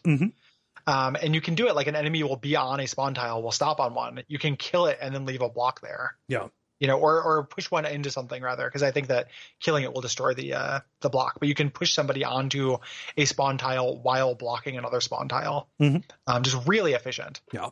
The big downside is they only have 2 HP, so you need to increase that. And that also means using that electric whip makes these guys very dangerous to have this guy in your squad. Yeah, you want to keep these guys away from the fray. The rock will conduct electricity, but you do not want the boulder mech to conduct electricity. Right. If you can help it. Yeah. No, I just like these guys because I love setting up those chains. Yeah. Yep. Super cool. It's like setting up combos in a puzzle league kind of thing. Yeah. Still Jidoka is the squad I have the hardest time with. It's it's weird because I can just by looking at the abilities, I can understand how they're supposed to work. I just have not been, I similarly have been unsuccessful with them. It feels like it intercepts unfavorably with the randomness that's in the game. Yeah. Because if Vec move a certain way, I can see this just singing, and just like working perfectly. And if they don't, I can see this just fucking me. Yeah.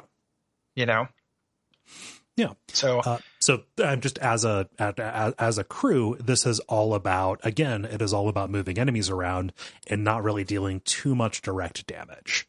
yes, the idea is you're supposed to get them to damage each other. Right. Is what you want. Yeah. Judo. It is named after judo. Yeah. Yep. So your first one is the judo mech. Which is one of those reasons why I don't really feel like these are giant mechs. Like, this is so unreasonably silly to me. Sillier than bipedal mechs in general? Yeah. Okay. Like if one is doing wrestling moves, that's exceptionally silly. Yeah. Large adult son behavior. Yeah. Yeah, exactly. This large adult mech. You grab an enemy and throw it behind you. You do damage to it. Yep. When you do so, but this just positions it 2 spaces away. Yeah. And you can upgrade this so you can throw your allies without damaging them. Mm-hmm. I just can't imagine that being an efficient move. Nope. Like like in this thing, like that's not affecting the Vec at all, really, unless you're body blocking. No. But yeah, I'm surprised none of the mechs do a fastball special. Yeah, that'd be you throw a mech into something. Yeah, that'd be cool. The siege mech, this feels pretty similar to the artillery mech. I mean, just it does an artillery shot, damages and pushes, and you can upgrade it to ignore buildings. Is there an appreciable difference for these guys? I think it's that this one doesn't damage the middle tile by default, okay. Yeah. and the other one does. Gotcha. So this is yeah. So or this one does damage, the other one does not. Okay. The other one pushes out only. So no, the other one damages. The artillery mech damages. Yeah. Yeah, I don't know what it is then. I haven't spent very much time with these guys because I don't find them very fun. Yeah. To be fair. So I haven't internalized this stuff. Like I've read about it, but yeah. And then the gravity mech, which has a little rider ability that is useful for these guys at Vec hormones, which makes Vec do more damage to each other, which is necessary for them. And then his main ability, the gravity well, pulls enemies 1 space. It's very similar to the other guy that we had. That could pull guys 1 space, but this one can lobs a thing. Yeah. So it can do it past buildings and stuff. Yeah. The things that the steel judoka do, I feel like the Blitzkrieg does it more interestingly. Yeah. Yeah. Yep. They just don't work for me personally, and that's fairly common. Like on the Slack, talking to people on this game when everyone was playing it last summer. It is loved online by some. Yeah. But not by me. Also, what took me quite a while to actually grok were the flame behemoths, and now I like them. I couldn't unlock these. I unlocked them, but I just couldn't click. They're it's about this weird long game thing. So these guys are immune to fire. They have no direct damage abilities. Right. It is all about covering the maps with fire and positioning enemies so they stay on fire long enough to die. Right. And it's not they have no direct damage. So the main one, the flame mech, no has immediate damage. Yeah, no immediate damage. Will only hurt an enemy once it's already on fire, and can push a unit to light it on fire. Right. And that's all you can do. And there are whole missions where these don't work for. I was having a hard time with these guys because I love that dam mission on the first island, and you cannot really do the dam mission with these guys without tricking the Vec into hitting the dam. Right. Which is difficult. So it's just man, can't set this dam on fire. Fuck. Yeah. So yeah. So he is your primary fire spreader along with the meteor mech, who shoots an artillery thing that sets a fire and pushes adjacent units. And eventually can add flame to behind it as well. Get a literal backfire. Yes. Yeah. Yep. So again, synergy with the flame mech because, you open up with this guy and then send the flame mech in to do the dirty work. Yeah. Yep.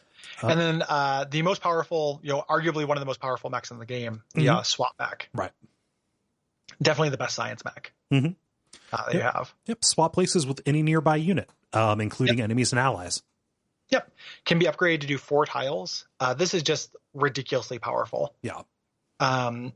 Positioning this flying mech over a pit and swapping will instantly kill any unit. If this was in the steel judoka, that unit would then make sense to me. Yeah. Because this is all about that. When I'm playing with the flame behemoths, I end up using it just to put people on fire. If I can put somebody on a flaming tile that is a spawn, that's my main use for this thing. Yeah. Unless I can just straight up kill somebody by throwing them into a pit. But the SWAT mech is really, really good. And I almost think I haven't tried it, but there's also a achievement for beating it with 3 flying mechs. Oh, yeah. And the conventional wisdom is you use the jet. Yeah. The jet mech for that. But I almost think you could do 3 SWAT mechs and make that work. Like all you do is all indirect damage. Yeah. Like you need some upgrades, but like if they started with 4 tiles, I bet you could do that. Probably, yeah. Yeah. No, or just have 2 SWAT mechs and then just kind of a more direct mech piloted by Prospero. Yeah. Yeah. That'd be very cool. Yeah. I don't think the piloting by Prospero. I don't know if it's flying at the end of the mission, if that unlocks the achievement. I don't know. Shit! Yeah, because that has to be powered, doesn't it? Yeah. Yeah, that complicates it. So I think you might have to have it from the top, but I don't totally know. Yeah. So. Yeah, I never went for that achievement. Yeah. VIP.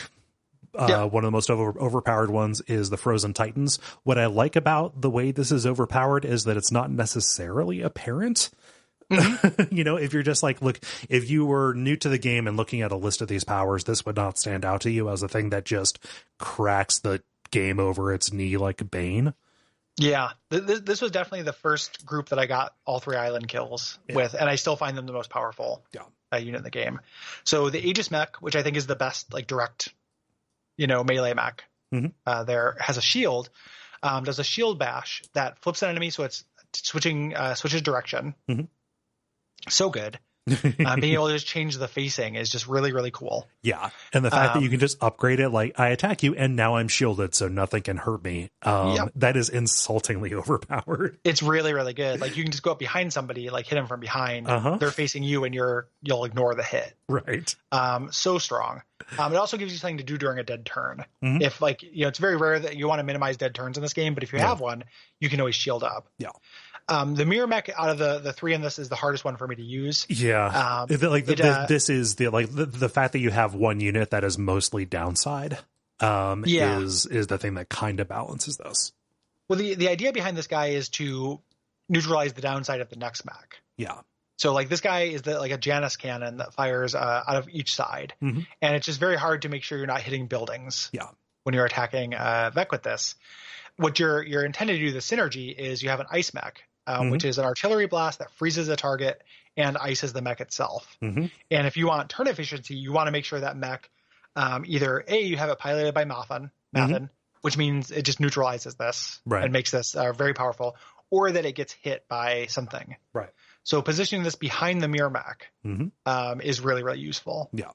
And again, it's artillery, so it's not necessarily a problem if it's far away. Yeah, it can fire over the mirror mech, and the mirror mech can, or the mirror mech can move at this point afterwards. Like you can, so there's lots of different things you can do with this. Yeah. You can put the, so it is, those things are meant to go together. Mm-hmm. The Aegis kind of stands alone. Yeah. The other thing that was my initial attempt to do just 3 of the same unit was to do 3 of the Aegis mechs. Mm-hmm. And did not have enough range. Things would just get too far away from me and I couldn't get to it. So that's when I swapped to boulders. Yeah. But the Aegis mech is and when I've done the custom squads, that is like my pick as far as a draft pick. Yeah. For that. And the ice mech, if you have the right things, is insanely powerful. Mm-hmm. Yeah. Hazardous mechs are also really good, but I think it's like the equivalent of the 4th island, because I think this is about as complicated as you want to get. Yeah. Like this requires some like real advanced, several steps ahead thinking to make work. Yeah, I'll cop to not necessarily spending as much time as I wanted to with these guys, just because they were very expensive and I was kind of down to the wire getting stuff unlocked. Mm-hmm. Yeah, they're hard. Yeah. They're hard to do, and their whole idea, it's like the red tearstone ring of squads. Like they do a lot of damage, high risk. But very high risk. So they don't all of their attacks hurt themselves, but when they kill a Vec, they get healed by 1. Right. And this can happen after you die. So if you have 1 HP and you kill a Vec, you'll go down to 0, but then when the Vec dies, you'll gain 1 HP. Yeah. This makes the self-destruct weapon useful. Oh, yeah. Yeah. Because otherwise, that's like just a sacrifice I don't generally make. Right. But so we have the leap mech, which again, very silly. It's like a weird, like frog-looking thing. that leaps to a tile, damages itself and the adjacent tiles. Right. Oh, it's there. Pretty powerful, especially because it leaps. You can get around blocks, things like that. The unstable mech, basically just a projectile, but it does damage to the shooter and the target at the same time. But it also starts with more damage. Yes. It does extra damage. And they all have very cheap upgrades. So they start with 1 damage, but they all have +1 damage to each as a 1 power core ability. And like the final upgrade is, like +2 damage to the enemy, but only +1 damage to you. So you can make it so you outpace. Yeah. So you do 4 and you do 3 to yourself, which will probably kill you. But if you kill the enemy, you're fine. Yeah. So you're constantly riding that line with these guys. The science mech on this is good. It's the unstable mech, which has a cannon that pushes, but also applies acid to the target. Yes. Well, that's the nanomech. The nanomech. Thank you. Yeah. Very useful. You can make acid puddles on spawn points. And just have the big thing with this guy is just the push. Yeah. Because if you can end up in a situation where this mech can damage people, but I can't kill anything, so the mech will die if I don't do that. So I just need to buy a turn. Yeah. And the push can be very useful for that. I could see this squad really singing in the final level where you're already riding the line so hard anyway. Yeah. But getting there, it seems like it would be a tough hill to climb. Yeah. Yep. Yeah. And it's very powerful once you get to know them and get to work them. The secret squad, I've only watched people play. I have not unlocked this because you do this by getting all the achievements, and several of the achievements I think are boring. I don't want to destroy my time pods. Right. But this is a squad of hybrids of Vec that have been are half like cyborgs. Yes. So they can be controlled. They don't take pilots, which is the thing. So, I mean, in a way, these are not especially powerful. It's a little bit it seems like a challenge trade-off almost, because I think I rely so much on the pilot stuff. Yeah, me too. I think the idea with them is that because they don't have pilots, but they can die and then they just come back. Yeah. So the idea is you have that essentially the ability to sacrifice them, and that's kind of the big difference it makes. And these are our Vec we've come to know and love. Yeah. This is the Beetle, which has a ramming attack, the Hornet, which shoots stingers, and the Scarab that is an artillery unit. Yeah, and I didn't know about these guys until I did the research, but throughout the game I was like, I wonder if there's a mode where you can play as the Vec. And you absolutely can. Yeah, it's these guys. I've never used them. I'm relatively almost interested in going through and unlocking them, but probably not enough to hunt down those Chivos. Yeah. I dislike hunting down Chivos. Yeah. But I want DLCs where you introduce more units. Please. DLCs, please. I don't think it's going to happen. It's been a minute. Since this game came out. But wonderful game. My favorite game from last year in a walk. Yeah. And it was up against a lot of games I really loved. But this was I adored this. Yeah.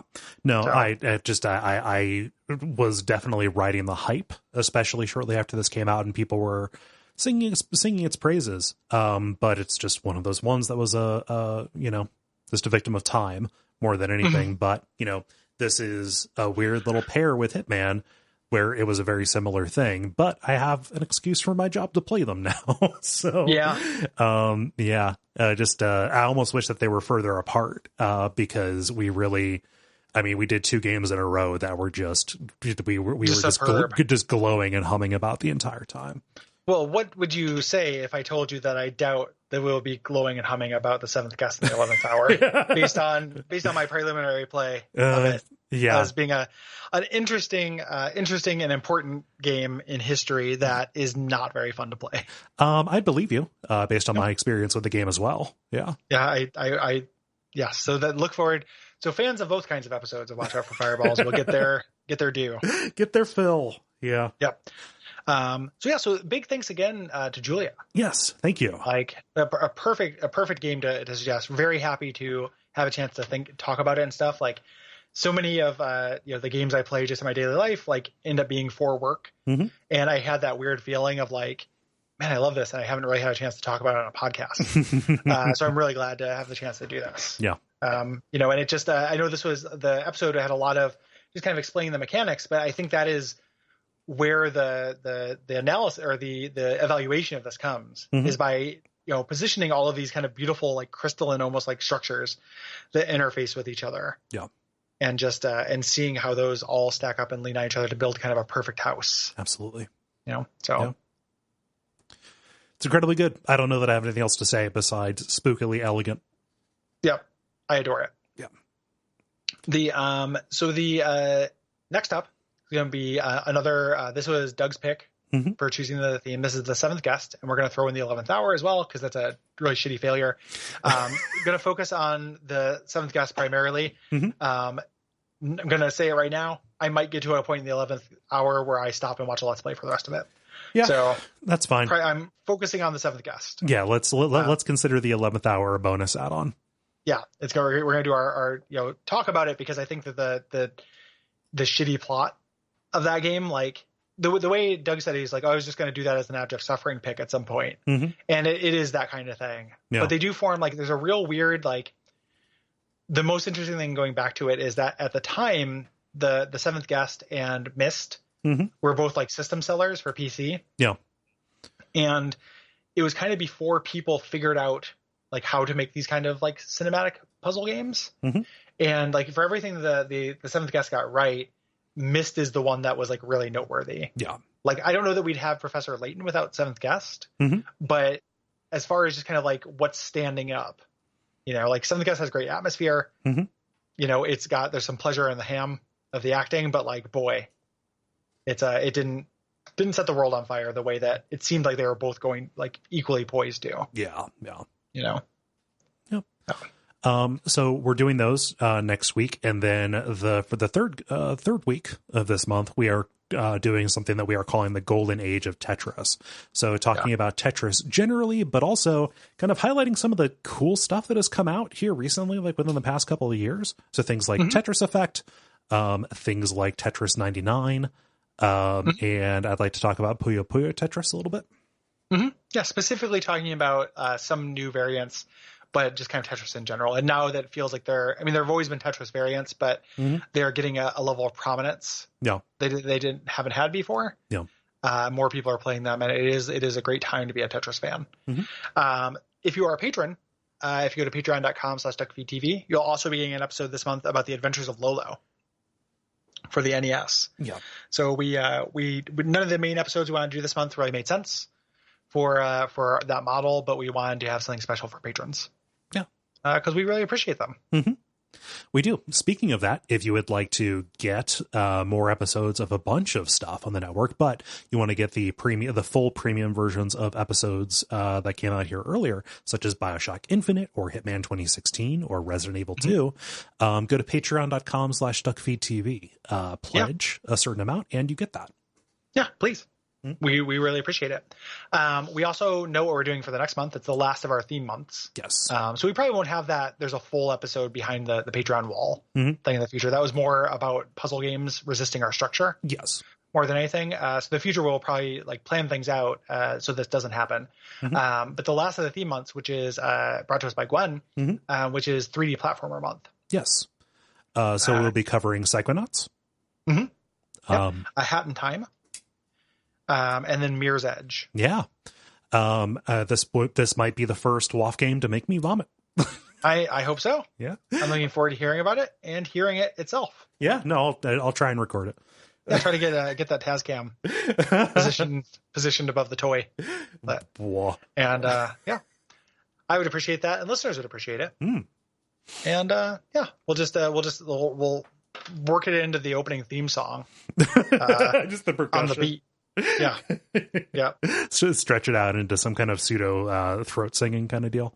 In my mind, you puke like a cat, so it's already pretty much to a techno rhythm. Has Greta given you one of those yet?